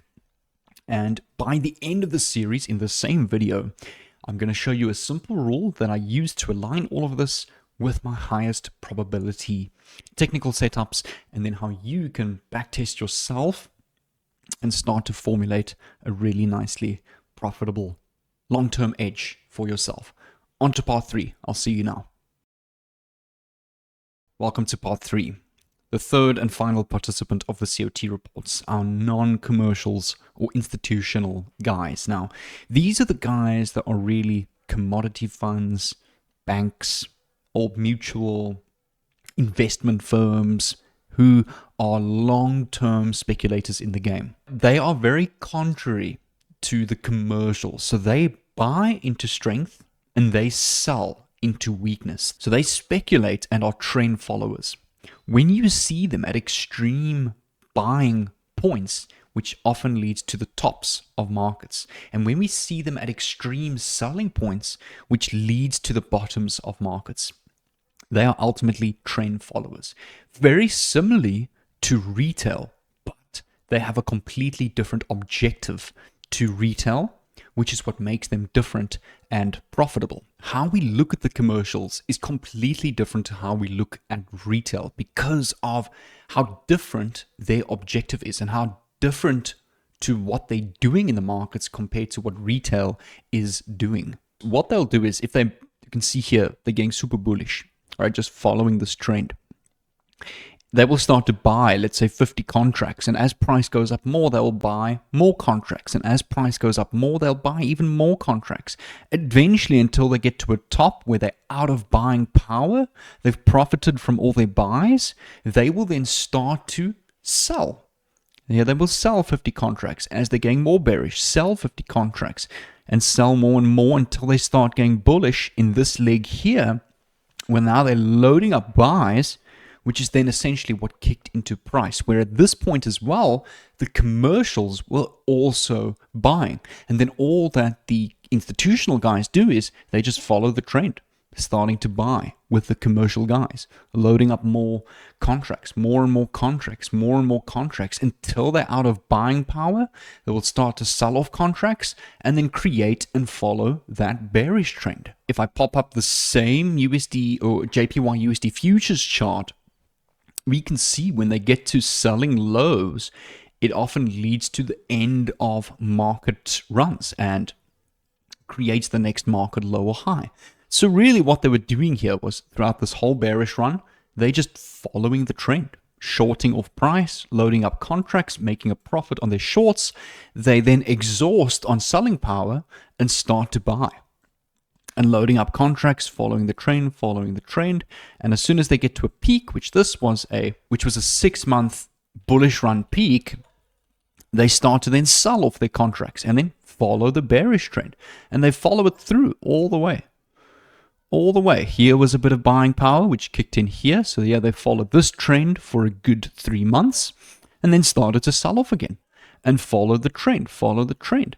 Some buying power kicked into price following this trend. A multi-month bullish run. They start to sell off. They're exhausted from buying power, made their profits, now starting to sell with the trend, sell with the trend. And we can see here as we got to this point, they loaded up buying power, which was this candle here. Loading up buying power, where they're coming from an extreme selling low, which was a close to a 20-year selling power bearish run low, where we can now anticipate the next market low. Super big bullishness. And now we are at record bullish trend, where we are here. Buying, following this trend, shorting, following this trend, following the trend, bullish, following the trend. We're now at extreme buying power at the record, actually, where we can now anticipate their selling power to exhaust as they've made all their profits, where we can now anticipate that next bearish trend. And you'll see throughout the whole COVID crash, they're just bearish, following the trend. Not panicking, no nothing, just bearish, following that trend. Coming from a buying power peak, which was a 5-year extreme, led to that market high. And similarly to what we did with the commercials and retail, if we mark out these points, extreme low, extreme high. And let's just point them out here. Low, high. It's another high and low. High and a low. Okay, short little 3-month extreme here. So that led to a much smaller bullish run. Here, 5-year bullish market coming to an end at its peak. Low, high, low, high, low, high over here. And every time we see them at these peaks, exhausting out of buying power, now going bearish, that's when those bearish runs kick into market and they just follow the trend. Low, which this was a 10-month, January to October, November, 11-month extreme low, starting to buy with the trend. Bullish run on price. High up here, which was a 6-month extreme, shorter bearish run. Into a low, also 6-month extreme, stronger bullish run. High, bearish run. Low, bullish run. And the next high was a bit of a high here, which was actually on this wick, bearish run, starting to follow the trend. High, starting to sell off. Next market high. And this was the 5-year extreme from 2021 to 26 back in 2016. They haven't been that bullish. And here was actually a record high up here. Strong bearish run. Markets still haven't been back there to this date, nearly 10 years later. Okay, up here, extreme bullish. This was the last record, way up here in 2011. Selling off. Where was the 2008 economic crash? Here was the start of that economic crash. Extremely, extremely exhausted from selling power. They start to buy extreme, and then in comes that 2008 economic crash, which was super bearish on the JPY. Remember, this is just the inverted market on the futures chart. So we could see in 2008, if we looked at COT reports before the 2008 economic crash, that the institutions were preparing for it and they were selling off, well, on the inverted chart, buying hard for it, which is what moved the markets in that direction. And that was the bearish they have ever been on price, or not bearish, but the most exhausted they've ever been on price, now starting to buy with the trend. The markets didn't reach this low until 9 years later. We were just in such a bullish trend. This figure on the right-hand side, we can see here at this low, minus 191,000. That means they were minus 195,000 contracts short on this market, each contract worth tens of thousands of dollars. If we look at any other market, let's look at the dollar. And we come to these points. We can see here, if we mark them out, peak high, high, low, a low,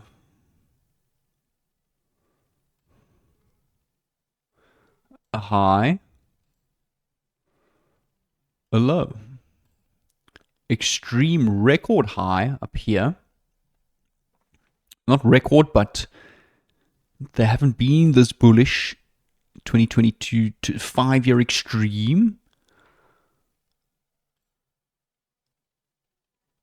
Over here as well, the record peak, which led to a multi-year bearish run.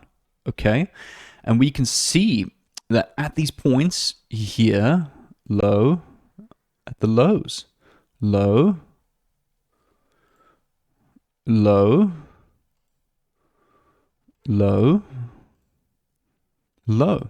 So generally in this bullish market, the lows obviously more powerful as the commercials have just been net bullish. So that's why this market has been bullish, because look at your commercials. They've hardly been under the zero. They've only had net positive contracts on this market. Okay, so where we are today is we are at really April, December, a 5-month low extreme. So we could start to see, obviously in relation and the interplay with commercials and retail, a bit of a bullish run soon. And then if we get to a high, for them to start selling off again with the trend, and they will start buying with the trend, and then start selling with the trend. And they will tell you what they're doing through means of this fund manager's tool. And if we look from 2022 to current date, the institutions, your non-commercials, have just been bearish. Bearish structure, bearish trends. And what has market been doing? Just been going bearish. Now, I can get an understanding of what you're thinking here. You may be thinking this looks really strange, because how are these guys making money if at these selling bottoms, the market's going up? And then at these buying highs, the market comes down, which is very similar to retail, right? So it can get quite confusing on how are these guys actually making money. If they're always positioned at super bullish when price is at a peak going short, and then same thing at a low, super bearish when price is at its lowest point for the next bullish run. First glance, it's difficult to understand, or probably doesn't make sense at all, on how they're actually making money in this market. And the answer is, unlike retail, and what we don't see is their average cost. And this is what they do that's different to retail. So usually what they do is they start off in the start of a bullish run, larger orders, and then they average in on price with smaller orders, with the idea to kind of stack up on a very big wave. So what does this mean here? For example, what we'll see is here at this extreme record or multi-year, this is 2010, 13-year selling power low, is they will then introduce strong, large buying orders. They will jump positions from here all the way up to here. They bought almost 20,000 contracts in the period of a week. That's millions and millions of dollars. Huge buying power at this low. But look at the market. The move has not even happened yet. And then with this end of this low, we can now anticipate a bullish run. And as this bullish run moves, they will average in with smaller and smaller positions, where they've already racked up majority of their profits before the move even happened. And while the wave is busy going, they're just going to average in more and more. And then if we look up here, okay, they're starting to short price here, here, here, and here, but the move has not even happened yet. Here as well, here, here, here. They're shorting, larger and larger orders, and then that big move kicks in where they make majority of their profits on their largest orders. And now they just average in with smaller and smaller positions as the bearish trend goes. Let's have a look at the Canadian future. So here we can see we are at a extreme low. I think this is the record low on this market. And if we look here at this point, here, we can see that an extreme selling low, been averaging in all these short positions with the trend. But as we get to this low, and we can see a strong jumping positions. But look at price. We're only here and here. The move has not happened yet. So this is where their largest buying orders are going to be. And then 6 weeks later, that huge bullish move now kicks in where they've now made their profits on their biggest positions. And as this goes bullish, they're just going to average in smaller and smaller positions, riding the trend. So eventually, when we get to some sort of peak and we see them now selling off, we can anticipate the end of that market bend. And you'll probably see you will see something similar to this here and here and here. Huge jumping off positions where they load up their largest orders at the end of these peaks. Big jump off, big buy off, and then averaging in slowly on that trend, Big sell off here. Before the move even happened, they sold off, averaging slowly with the trend while they've made most of their profits. So their objective, even though they look the same as retail, their objective is completely different, which is why we have to look at them in the perspective of what they're doing and in the context of what they're doing. These are the guys that are not in and out traders. They are fund managers that will position trades over months, even potentially years. So we will see here, since this massive sell-off here, up here, before the move even happened, they've just been averaging in a bearish market, bearish structure, bearish supply, following bearish structure, averaging into this entire move. Now, as we get to these extreme lows, they're exhausting strong buying power. But look at the market. The move hasn't happened. Strong buying power. The move is starting to only happen now. So all of these orders, their biggest orders, where they're jumping positions, here they went from 200,000 contracts to 60,000. So they bought 120,000 contracts. That's millions and millions on the CAD futures, or the Canadian dollar. But the move hasn't even happened yet. And now we're starting to see that bullishness come in. And as it's coming in, they're going to start averaging in until the trend changes. And we'll see a big jump, selling off their contracts, and they will average into the bearish market. Okay, if we look at all JPY futures, right, we can see at this point in time, huge peak, big peak up here. This was a multi-year, 2024 to 27-year bullish extreme from commercials.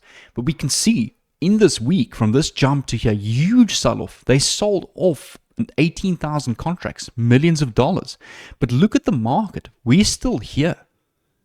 The big move has not even come in. And now as the market goes bearish, they're making profits on majority of their orders. Yeah, this whole sell-off here, look at the market. It was in this period here, these 3 weeks. Here and here. Nothing came into price yet. Then the sell-off happens. They've now made most of their money on their big sell-off. And as we're getting to an extreme low, what's happening is big jump in price, buying power. They bought 40,000 contracts, huge, millions of dollars. But look where we were in price here. It hasn't moved in price yet. Now we're starting to see a bit of a bullish run. And what are they doing? They're averaging into this as well. while they're making profits and moving this market bullish now. So specifically on all JPY, we're going to have a bullish run. Not definitely, but we don't know the timing, but very soon there's going to be a stronger bullish run on all JPY as these institutions are averaging in, and we'll be able to see exactly what they're doing. Down here, below, super, big jump. Look at the market here and here. It was still ranging. Nothing happened. Then this buying power kicked in. Okay, they weren't bullish for very long, but they got their move. Super bullish. Big bullish run in price.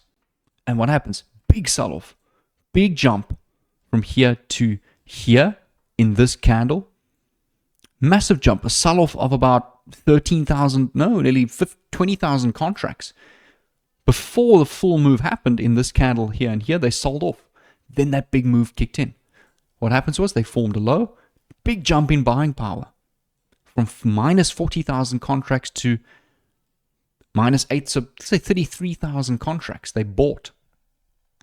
Okay, strong bullish power, buying more, price goes bullish. Now they're selling off hard. Big bearish run before the move happened. So when we see this type of thing at these extreme highs, all right, over here, big sell-off. Big sell-off.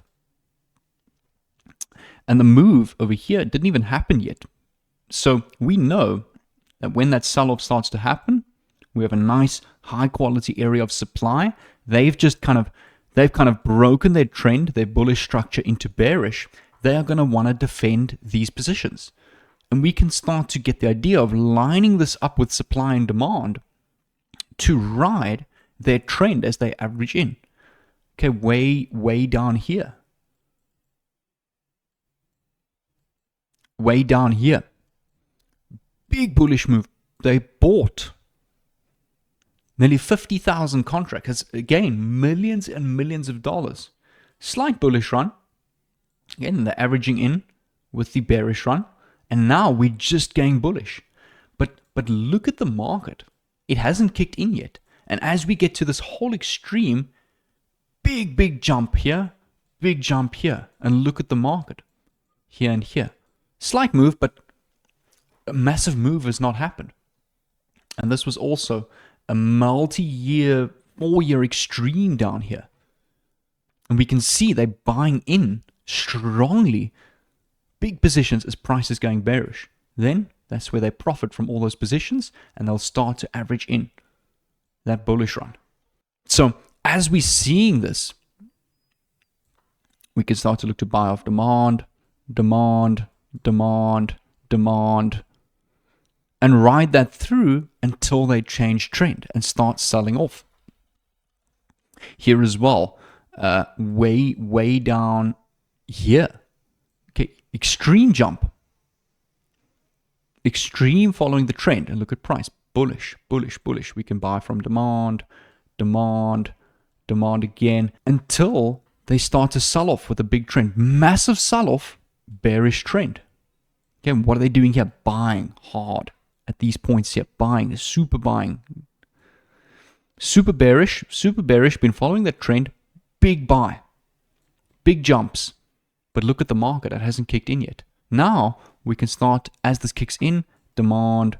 And then at this point in time, here's where they went bearish. Super sell-off. Now we can go for supply. And here they're starting to go bullish again. So for example, if I had to prepare a trade plan behind these guys, I can see as we approaching level of extreme demand, and we see the institutions jumping into positions before we even reach our demand level for a strong bullish run, and they are at the extreme lows. There's a good potential that this demand zone is going to get that next strong bullish run, riding now the averaging in with those institutions as well, because we can see they've jumped a whole bunch of contracts. They've just ended shorting extremes. So good potential that the market low on all JPY is going to be very, very soon. if I look at NZD-JPY, we just entered a very valuable extreme area of demand. Huge buy-off here before the move even happened, and now we're getting that strong bullish run. So we can start to prep our zones or our areas in alignment with what the institutions are doing, and obviously with the idea of the bias of our commercials and retail. And once that whole picture is together, you have a very powerful fundamental bias. And I will show you again at the end a simple way to line up all of them, our COTs, our valuation and seasonality for the highest probability trades. So similarly with USD JPY, we can see they've just been bearish. All right, selling off here from supply, tapping and running, and they're still bearish. They have not bought into this market yet. So we know this bearish run could still continue until we see that jump. As soon as we see that jump, we know then that buying power will start to kick into price.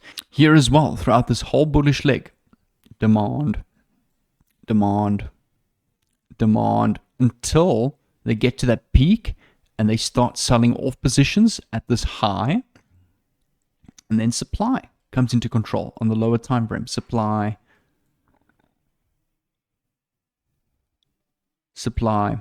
At this low, we had a super low, big jump in buying power. Demand, demand, demand. All the way up this leg until we get to this peak and we see them selling off. So remember, these guys are not just day traders or intraday traders. They're not just suddenly going to change the trend. They are going to follow the trend through weeks, months, even years. I mean, if we look at down here, way down here, extreme selling lows, a huge jump. They went from -15 to 5,000 contracts positive. Look at the market. The move here had not even happened yet. Super bullish throughout all of this. Super hard buying power. The move has not even happened. So now we know demand, demand, demand, demand, and now it kicks in. They've made most of their profits up here. Before the move happens, they're now starting to sell off in this leg. So now we know supply can soon start to overtake control. So it's very unlikely that they're just going to suddenly change a trend after strong buying power. We'll see that in a bearish trend, in the middle of that trend, they're not just going to change the trend to bullish. Yeah, we'll see their pullbacks and their overall positioning in, but that's what forms structure in price. That's why price, doesn't move in one line. It moves in the form of structure, bearish trend, bullish structure, bullish trend, bearish, bullish, now buying, bullishness, back to bearish, bit of a dip, at another peak, super bearish, now bearish trend. We're seeing bearish structure. So in these dips and in these bullish runs, they're not just going to change trend in the middle of nowhere. They're going to start to slow down and then average in stronger selling power. A way to get a trend in the market, again, if we come back to the JPY, is just mark out your highs and your lows and see what's working more than what's not. High, there's a high,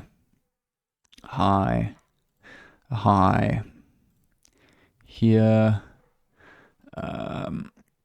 here's a big high, here's a high, here's a high,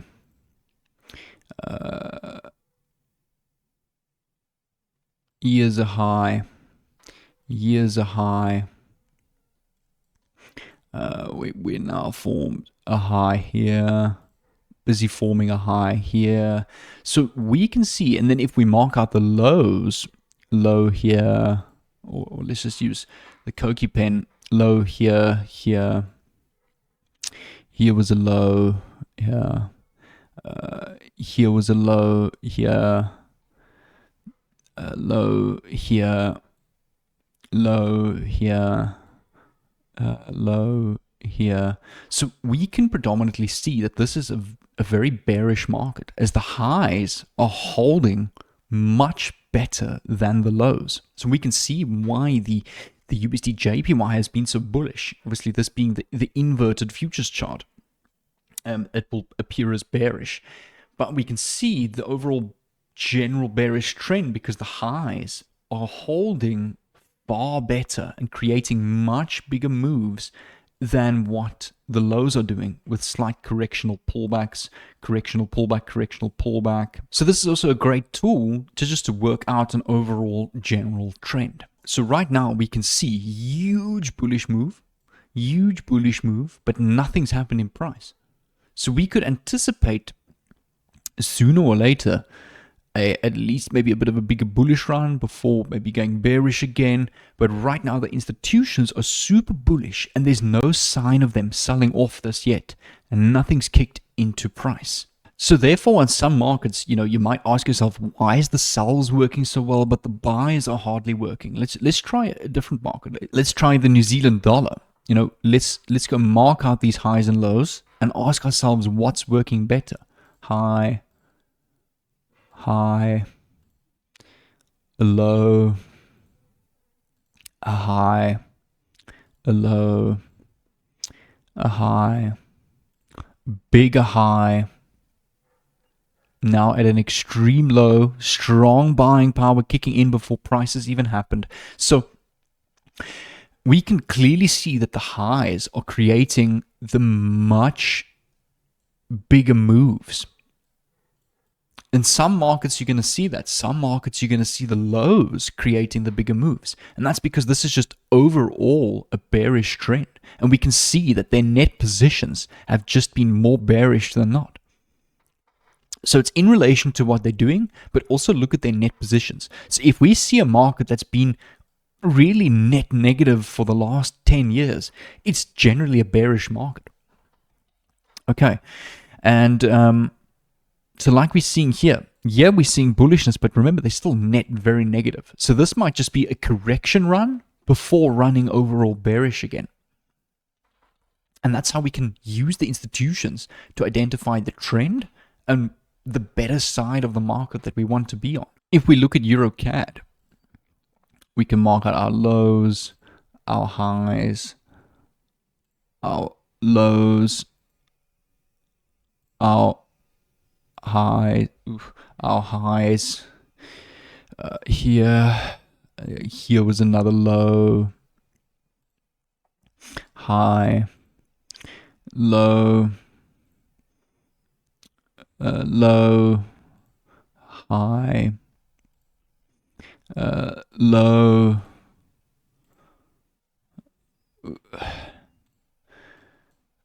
another low,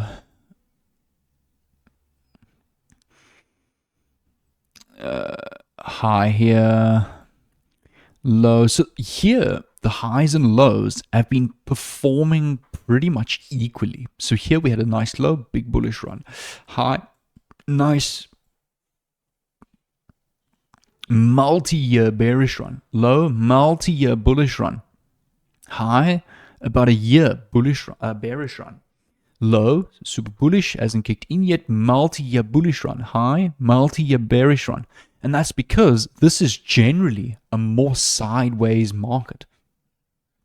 And here we have them working equally. So it's going to differ from some charts to some charts, or some markets to some markets, because different markets are going to have different trends, where the lows are working better, but the highs not so much, and vice versa. So now that we have a good understanding of the three participants in the COT reports, let's move on to valuation, and then we'll move on to seasonality. On to the next part. Welcome back to part 3. We've now covered all three participants of the Commitment of Traders reports. In this part, we're going to be covering cross-market evaluations versus the gold market, Treasury, US Treasury bonds, and the US dollar, which is really the economic powerhouse of the world. And what we'll do is we'll use the valuation of all three of those against the current market that we're looking at to anticipate the next move. Now, when it comes to cross-market valuation between various different markets, specifically with their different asset classes. So for example, stocks, you more want to value against the US Treasury bonds, the US Treasury bonds interest rates. Commodities and Forex, you more want to look at gold and the overall, the DXY, which is then displayed here in the form of this particular oscillator. So right here, I've got the Euro USD futures chart being valued against the gold market and the DXY US dollar market. And what we need to do for Forex is just looking at the US dollar or the DXY market. So that would be symbol 1, 2, and 3. Just enable symbol 1. My overvalued and undervalued values are at 80 and minus 80.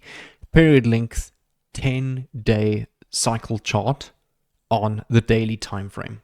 And we have to take this into context of also the overall trend. So this is not something we just rely on. When it's oversold, we just sell, or undervalued, we just buy, because it's in context of the overall trend. So if we look back from 2022 to 2023 on Euro USD, we can see we had quite a strong bullish trend. So here, where we were undervalued, strong bullish run, overvalued, like it may work, you get these slight pullbacks to revalue price here as well, extremely overvalued, slight pullback. But in a bullish trend, you really want to see when price is undervalued. Super undervalued, much bigger bullish run. Here as well, super undervalued, big bullish run. Okay, here as well, overvalued, slight bearish run.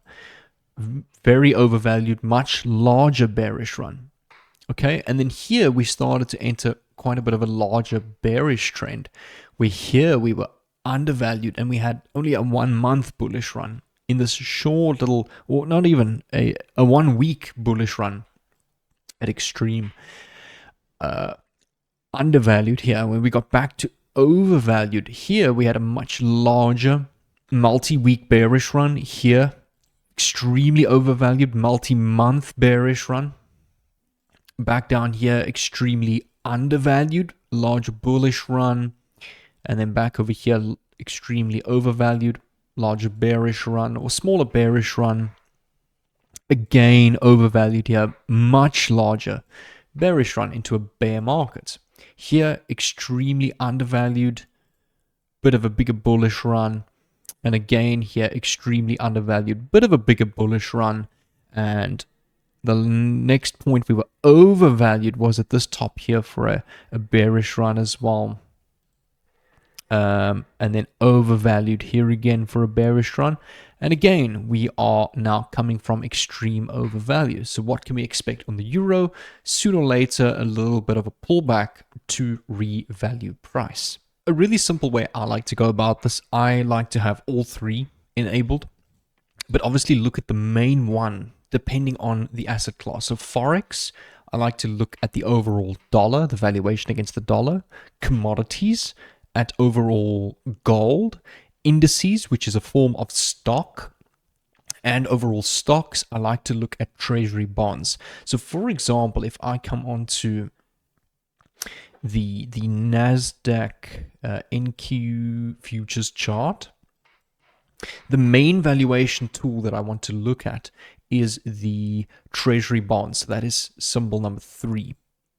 And the valuation against those treasury bond interest rates. So again, here we can see we were super undervalued here. Larger bullish run. Super overvalued here. Larger bearish run. Super undervalued here. Larger bullish run. And the last time we were very overvalued was here. Overvalued, larger bearish run. Undervalued here, big bullish run. Here as well, slightly overvalued, but a weak bearish run. Overvalued up here, bigger bearish run. And here as well, super undervalued here, big bullish run. Overvalued here, slight bearish run in an overall bullish trend. And here as well, we were super undervalued, undervalued, big bullish runs. So this is it's going to vary depending on which asset class that you're looking at. So to make it simple, forex pairs, you want to click off the make sure that you're looking at the dollar. Commodities, you want to look at gold. So for example, if I go onto silver, then I won't really be as interested in the dollar or treasury bonds. I more want to look at against the valuation of gold. So here I can see on silver in the zone that I've marked out here, where I've just been long, super undervalued. Here as well, super overvalued, bigger bearish run. Here as well, very undervalued, bigger bullish run. Up here, super overvalued against gold, much bigger bearish run. Here as well, super undervalued, bigger bullish run. Overvalued up here, much bigger bearish run. Undervalued here, bit of a bigger multi-month bullish run. So forth. Undervalued, big bullish run. Overvalued, bearish run. So yeah, I mean, even if you just look at these points alone, and if you to trade them alone, you could form something profitable. Undervalued, even just if you execute a 1-to-1, you will have a very consistent ratio, 1-to-1, 1-to-1, 1-to-1. Here, a 1-to-1. You probably get your 1-hour move. Overvalued, a 1-to-1. Here, a 1-to-1. Undervalued here, a 1-to-1. Super overvalued here, 1-to-1. Overvalued, undervalued,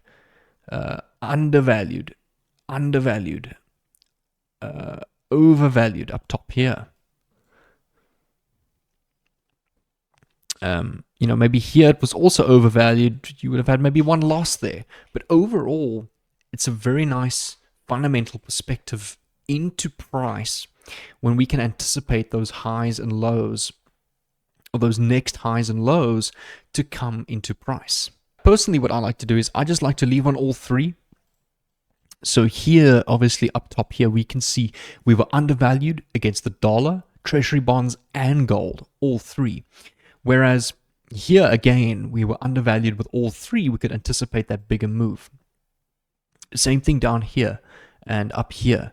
And here, we were overvalued on treasury bonds and the dollar, but not so much gold. So that's why we saw a bit of a smaller move.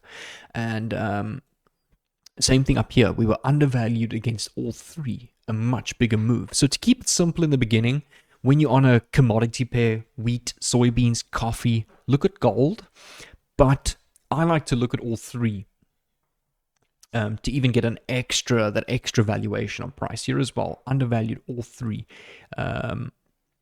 Here, overvalued on treasury bonds and the dollar, but not gold. So we saw a much smaller move.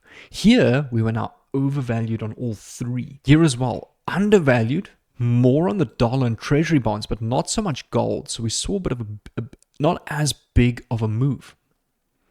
Same thing here. Overvalued from treasury bonds and dollar, but gold was down here, not above the extreme. So therefore, not as overvalued yet on gold, smaller move.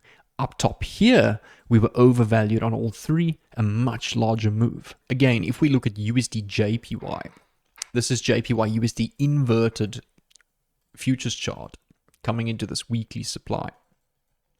We can see that we are super overvalued on the dollar and the treasury bonds interest rate, but gold is currently undervalued.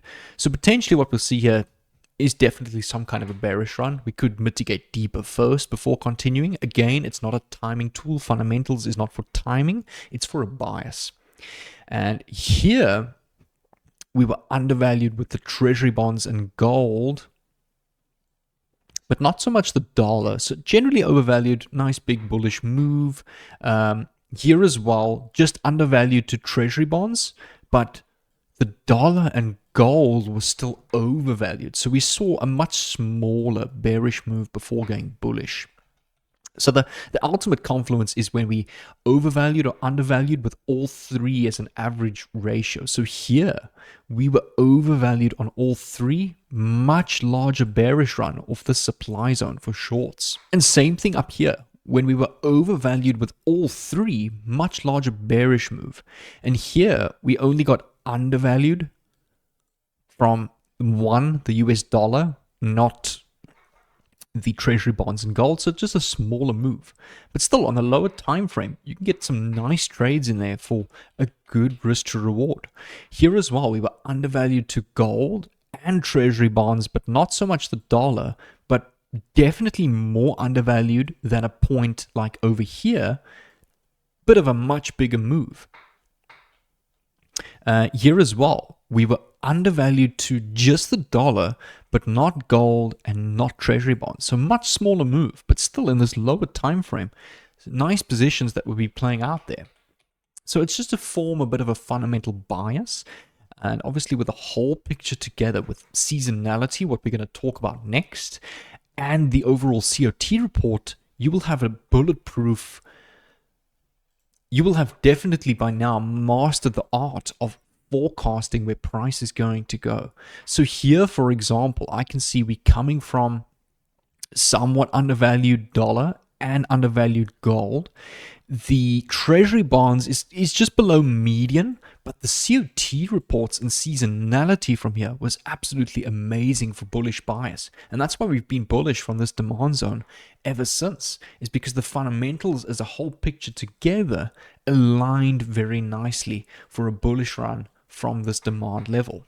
So one more example of another stock, if we look at the Dow Jones and we just disable or just enable treasury bond interest rates, this is going to be a lot more suitable for this particular market because its stocks valuation is more effective with the treasury bond interest rates. So here as well, peak, super undervalued, super overvalued up here for that bearish run. Here as well, super undervalued, predicting the rally and the recovery of that crash. Here, super undervalued, coming into this basic weekly demand zone. Here as well, undervalued. But what I like to look at is the whole picture. So if I put back all three, and we can see the points where all three is averaged very undervalued, that's where we get the biggest moves. So here I can see down here, gold, treasury bonds, and the dollar was extremely undervalued. So we had to see a recovery on price to get revalued against those other three assets. Whereas down here, we were more just undervalued against the dollar, but not so much treasury bonds and gold. So we didn't see as big of a move before going short. Same thing here, very undervalued against the dollar, very undervalued against treasury bonds. When we see treasury bonds on a stock pair, it's usually when we see when the market is overvalued or undervalued in the stocks category against the treasury bonds is usually when we see the best moves. So keep in mind, valuation is not going to be our primary tool for fundamentals. It's more going to be a secondary tool that confluences the trade very nicely. So what I'm saying is we use this as an odds enhancer for our fundamental bias here. It's not solely what we're going to rely on for a fundamental bias, but it's a secondary odds enhancer that increases the probability of your overall perceived fundamental bias. If we look at a bearish market such as CAD, CHF, super bearish, super bearish. So we'll see in a very bearish market, when price is undervalued, we just see these smaller rallies before continuing with the trend. And here as well, extremely overvalued, continued much more bearish, a lot more undervalued here, slight pullback before getting overvalued and then continuing with the trend. So here we are super undervalued. The move hasn't happened yet, but we are due for a bit of a rally, a multi-week rally before continuing bearish potentially on CAD CHF. Here as well, overvalued, overvalued, overvalued. Not really overvalued there. Very overvalued to gold. Very overvalued up here. Overvalued, overvalued, and overvalued. And you will see at these peaks, when price is overvalued in an overall bearish trend, it caters for a much larger move as compared to when we undervalued, it's just these really rally pullbacks. Undervalued, slight pullback. Undervalued, undervalued, slight pullback, slight pullback. Semi undervalued or more undervalued here. Slight pullback into overvalued for short, then slightly undervalued to overvalued to a much larger overvaluation move. This tool is not going to help us with predicting those overall market highs and lows to then get involved in that price. It's just going to be a much better confluence factor. So if we see, for example, COT is super bullish, commercials are bullish, seasonality is bullish, and we now undervalued on the valuation, it's going to be a much better timing probability with all of them aligned for that bullish run or bullish pullback rally to happen much sooner. So with that being said, let's move on to the last and final component of our fundamentals series, and let's dive into seasonality. Welcome back to my final part of my fundamentals series, where we're going to be covering true seasonality, where we can identify dominant seasonal time periods or seasonal reoccurring patterns to identify potential end and start of new market bends, or use as an overall fundamental confluence for our overall fundamental bias. So if we think about seasonality or true seasonality in the perspective of this example, when it comes to summertime, it's nice and hot, we're all going to the beach, we're all buying, we're all on a holiday, in summer holiday. And then that season changes to winter when we're heating up oil, we dressed up warm, making warm food, hot chocolate, and then back to summertime again. Flip-flops out, beach pants on, buying, spending time outside. It's a reoccurring pattern that happens in our life. And when we braai, we cook meat, we make veggies, salad, and in winter we make more warm pastas, soups, etc. And it's a reoccurring trend that has happened throughout our lifetime. And it's a very similar seasonality and trend and reoccurring patterns that occur in the markets. Then we can now use a true seasonality tool that I'm going to show you now to see what the prediction of these trends or seasonality is. Now again, this is not going to be a primary tool of fundamentals. The primary tool is the commitment of traders' reports, but we use valuation and true seasonality as a much better way to time these reports, because like I said to you, the reports and COT is not a timing tool, it's a bias tool. The moves that the institutions and commercials are pumping into price can only kick in 3-4 weeks, sometimes a month or two, even more later before it happens. And we can then use the valuation and true seasonality in alignment with this to start timing the movement of what our commercials and institutions and retail is doing in the COT reports. Back onto the JPY USD futures here, I've got essentially two seasonality tools, a forecast tool and then a seasonality. I just call it the second version, where I look on the first one that's on my chart here, the 15-year seasonality cycle, and then a 5-year seasonality cycle to really see the shorter term seasonality and the longer term seasonality.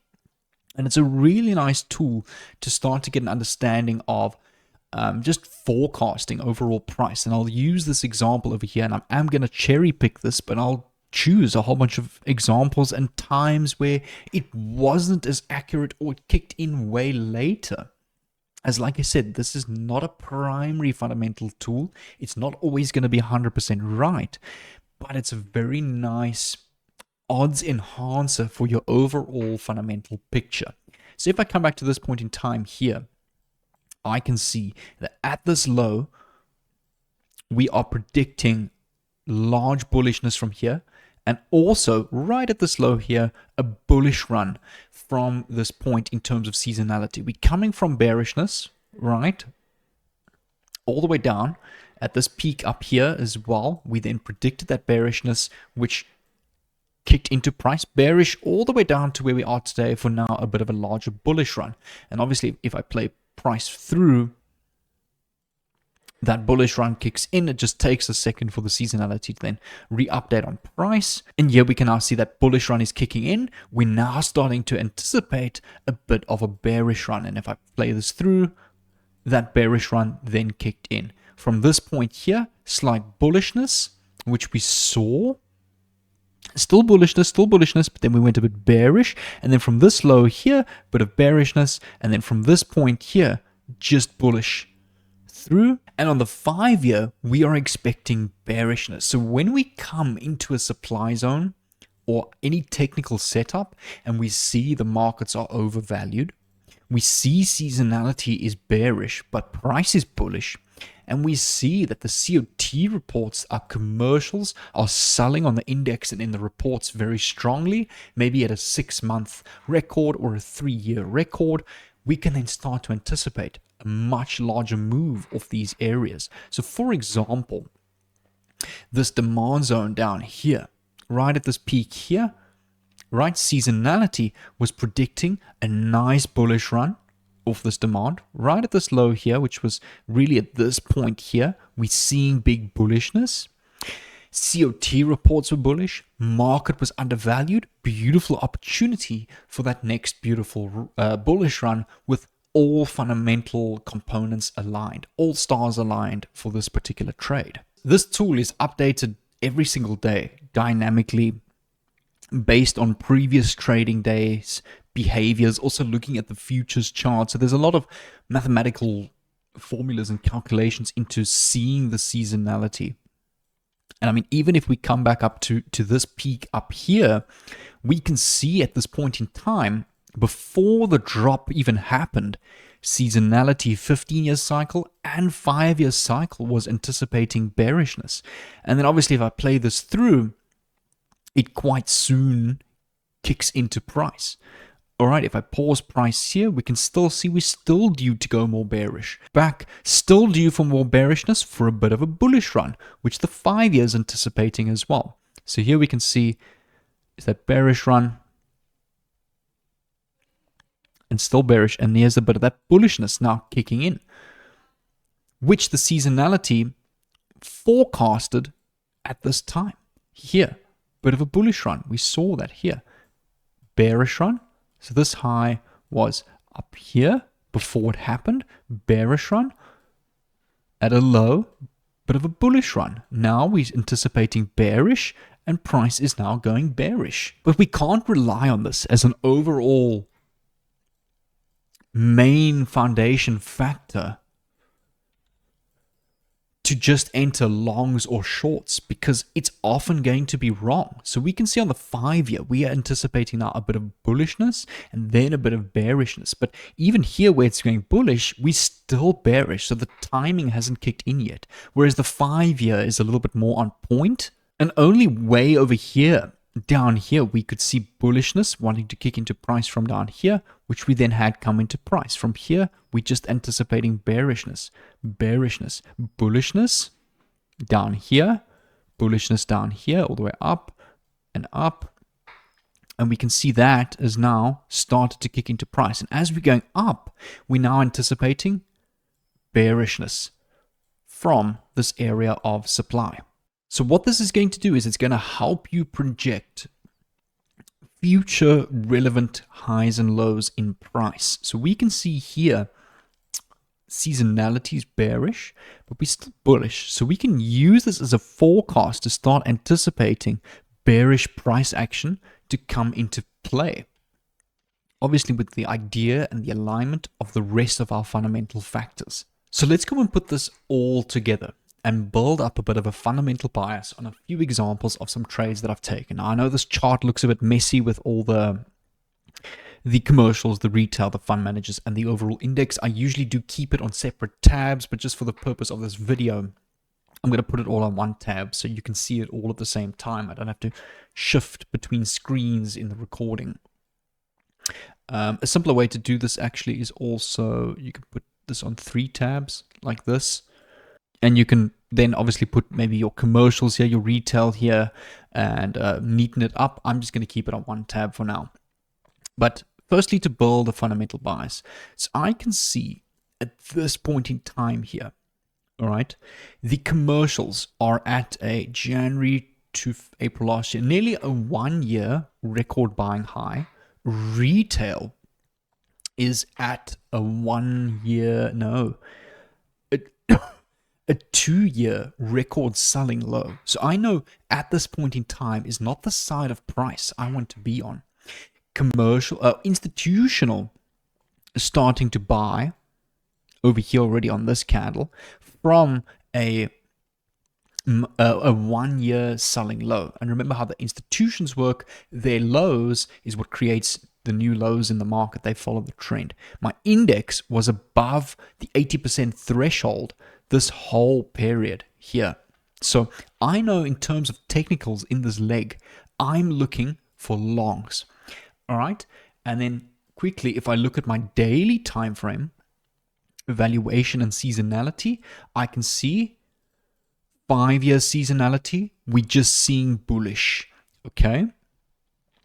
15-year as well, just bullish until we go bearish. So valuation as well, starting at this low, coming from a very undervalued market on all 3 assets. So that's the dollar, the gold market, and treasury bonds, very undervalued. So we know there's very good probability for a bit of a bullish run, and I want to ride that wave with my technicals.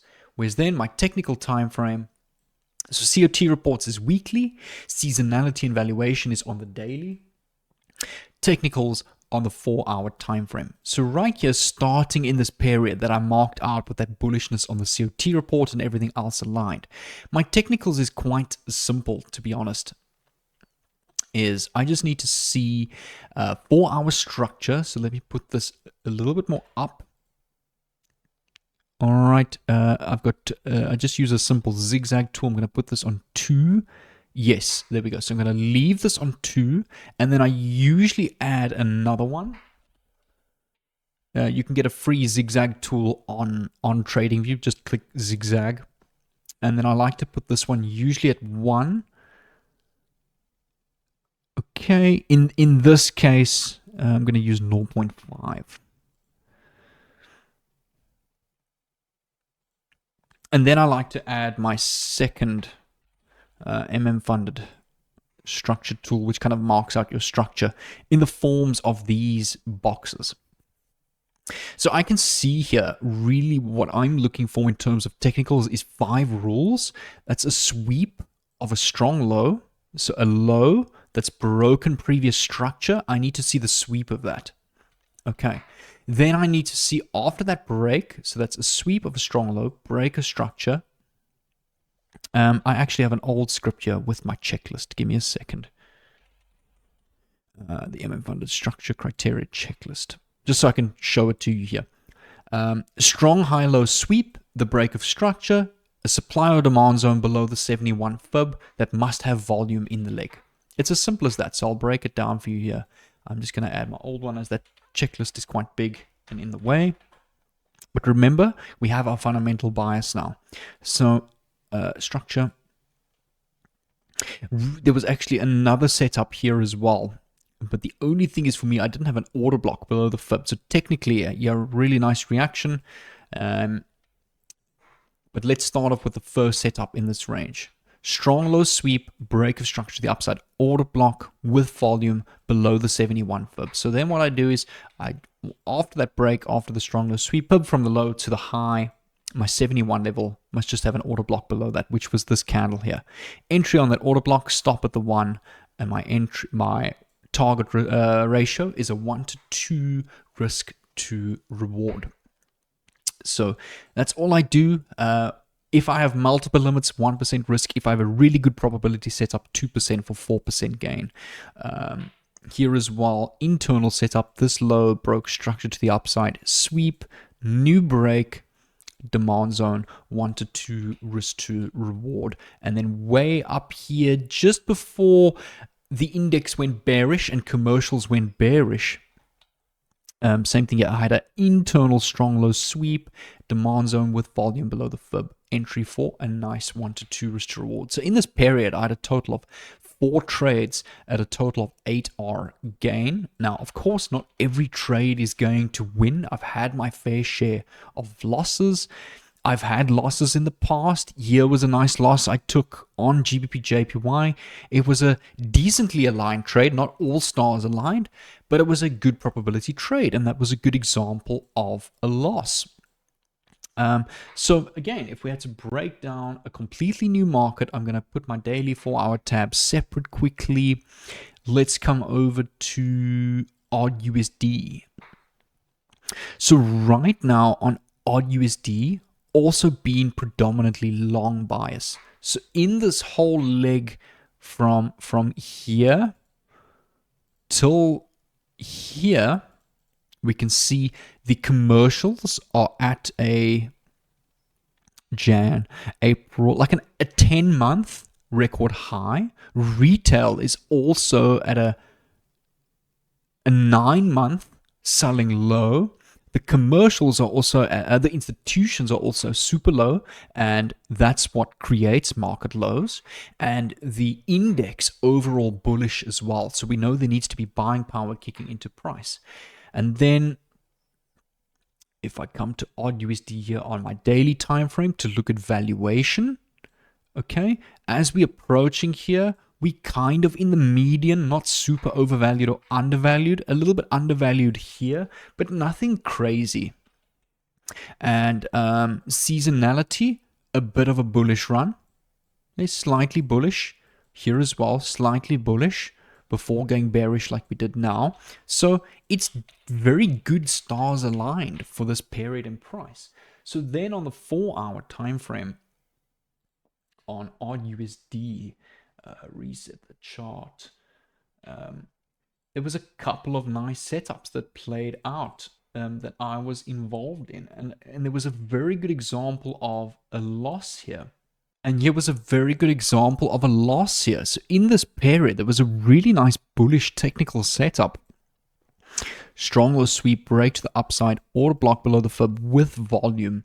Entry on that and got swept out before getting that bullish move. And then a little bit later on, just before the commercials went bearish, there was one more nice long setup here, which I managed to get my 2R reaction for 4% gain. So in this period on odd USD where my fundamentals are aligned, I came away with a total net of 1 risk to reward, which was 2% gain at this time. So it wasn't a flourishing time in odd USD, but as you can see, that bias was there, the structure was there, following through fundamentals. And at about this, after this blue line, the fundamentals were going bearish, so COT commercials were going bearish, but not quite bearish yet.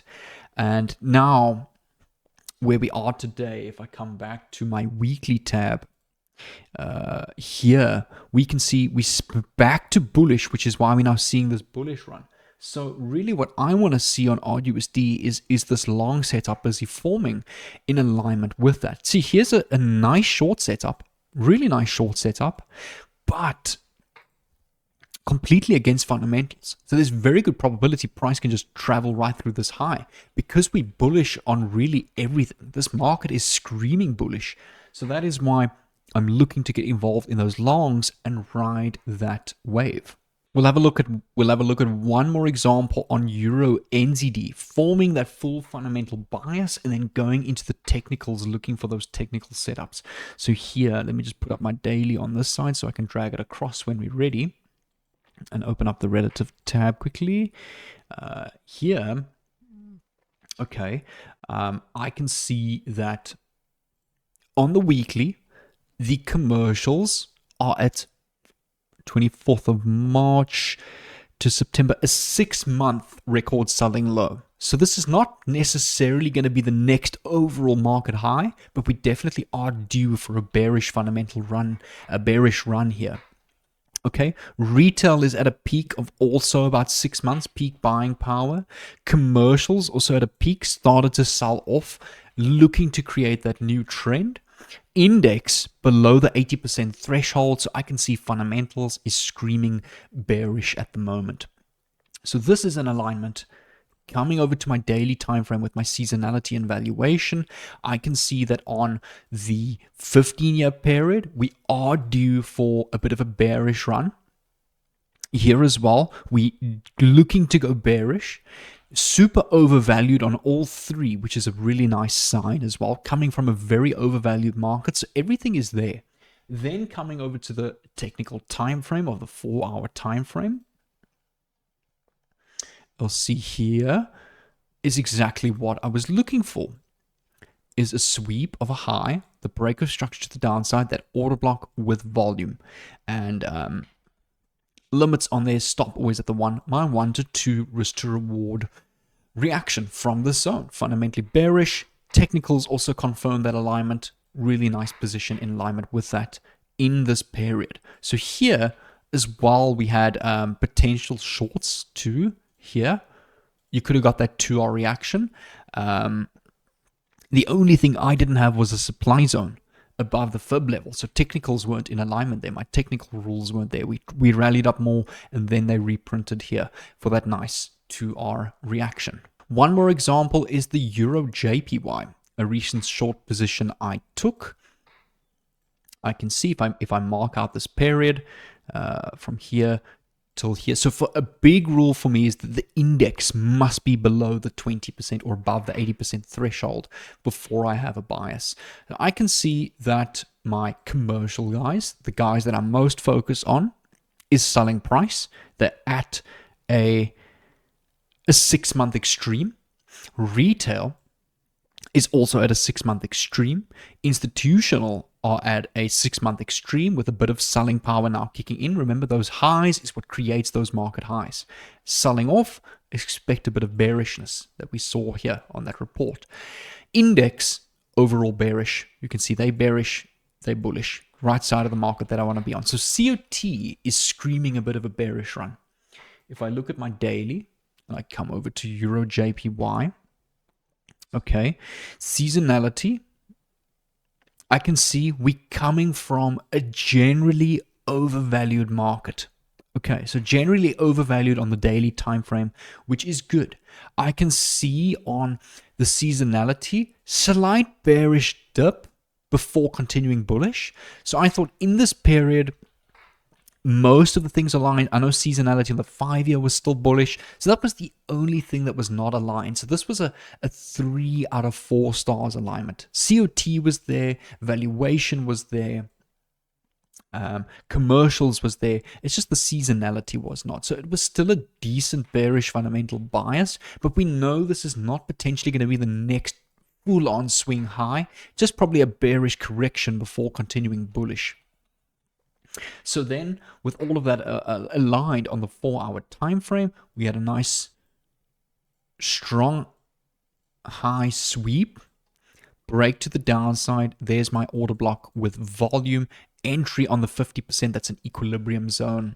Just looking for my 2R reaction to get in and out for my 4% gain in alignment with that bias. So this is what's then going to help me to avoid, longs like this that would have swept me out, etc., etc. There was another nice long setup here, which just melted through and went bearish, just to put you on the right fundamental side of price for your bias. And you don't need to be going for these full swing long runners.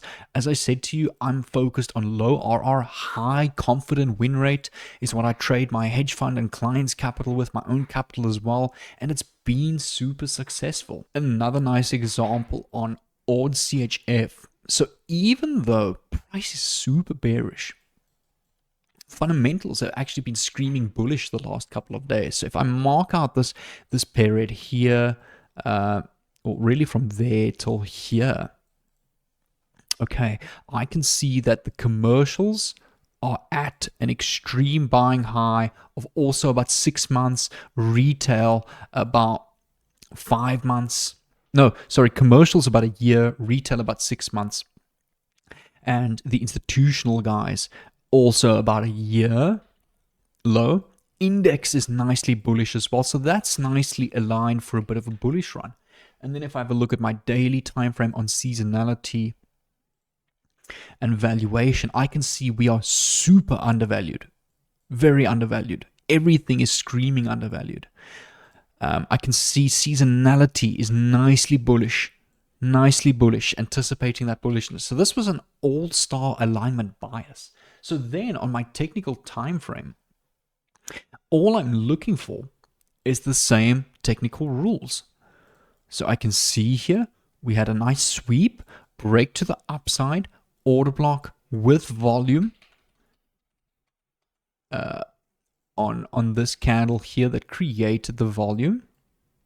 And there was my entry on the 50% of that candle, stop at the 1, just looking to get along with that fundamental bias for a nice 4% gain. Here's an example of a position I'm looking at, but is not quite yet aligned for me.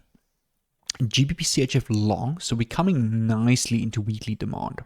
We've actually just taken out a weekly strong low. So looking at our fundamentals, I can see that we're not really at any kind of buying high. This is only a high from, it's a 1 month high. Retail is nice at about 4 months. Institutions also like 2-3 months. This is in the median, so there's no fundamental bias for this market at the moment. So this little pause is most likely a pause before a bigger bearish run, and we will see the commercials buying more and more as this goes shorter. So I'm still anticipating a bit of a more bearish run before going bullish. We could potentially take out this low as well before going bullish. And then I know on my daily time frame, I can see here on GBP-CHF, we're still anticipating a sideways market and a little bit more bearish price action. We are currently undervalued, but this is a good example of a trade where it's not all stars aligned at all. And this is the technical setup that is printed, but because fundamentals is not, it's maybe a 1 out of 4 star. This is no longer a setup I will be looking at. Another position I'm currently looking at is ORD JPY. I'm just going to remove these old drawings. They're all my backtesting results and data. Coming back to ORD JPY is a long position. So we're nicely in a weekly demand. If we look at our fundamentals, we are at a high of basically a 1-year high. Retail has been super bearish, not extremely bearish, but the low is also about a 1-year low compared to where they previously were. I can see that the institutions are also at a nice low of about a year, starting to introduce, remember I explained to you earlier, that strong jumping positions. Index of the commercials is nice and bullish. So fundamentally, this is a nicely bullish market at the moment. And if I come over to my daily time frame on ORD JPY here, I can see we're coming from a nicely undervalued market. Seasonality is becoming nice and bullish both on the 15-year and 5-year. So therefore on the 4-hour time frame, this is a setup I'm very interested in just to get my 2-hour reaction. Nice sweep, break to the upside, nice order block with volume. The technicals is there as well. So this is a position I've currently got limits on ORD JPY. So with all of that being discussed, I'm pretty sure there's going to be a lot of questions, confusion, maybe some things that you don't understand. I've tried to break it down as simple and rule-based as possible. And if you guys still need assistance, or if there's any questions you want answered regarding fundamentals, I will leave a link to my free community in the description. So there's no paid mentorship or signals or live trading. I live trade for free. My whole community is free. I don't do the whole social media mentoring thing. The only paid aspect I have are my fundamental tools. I will also leave that in the community and also a separate link in the description. But for now, if you just want to speculate and learn, you're welcome to come join the streams that will be starting again, and also hop onto some of the live trades that we are looking at. All right, guys, I hope you got some good value from this fundamental series. Take care, and I'll hopefully see you inside the community.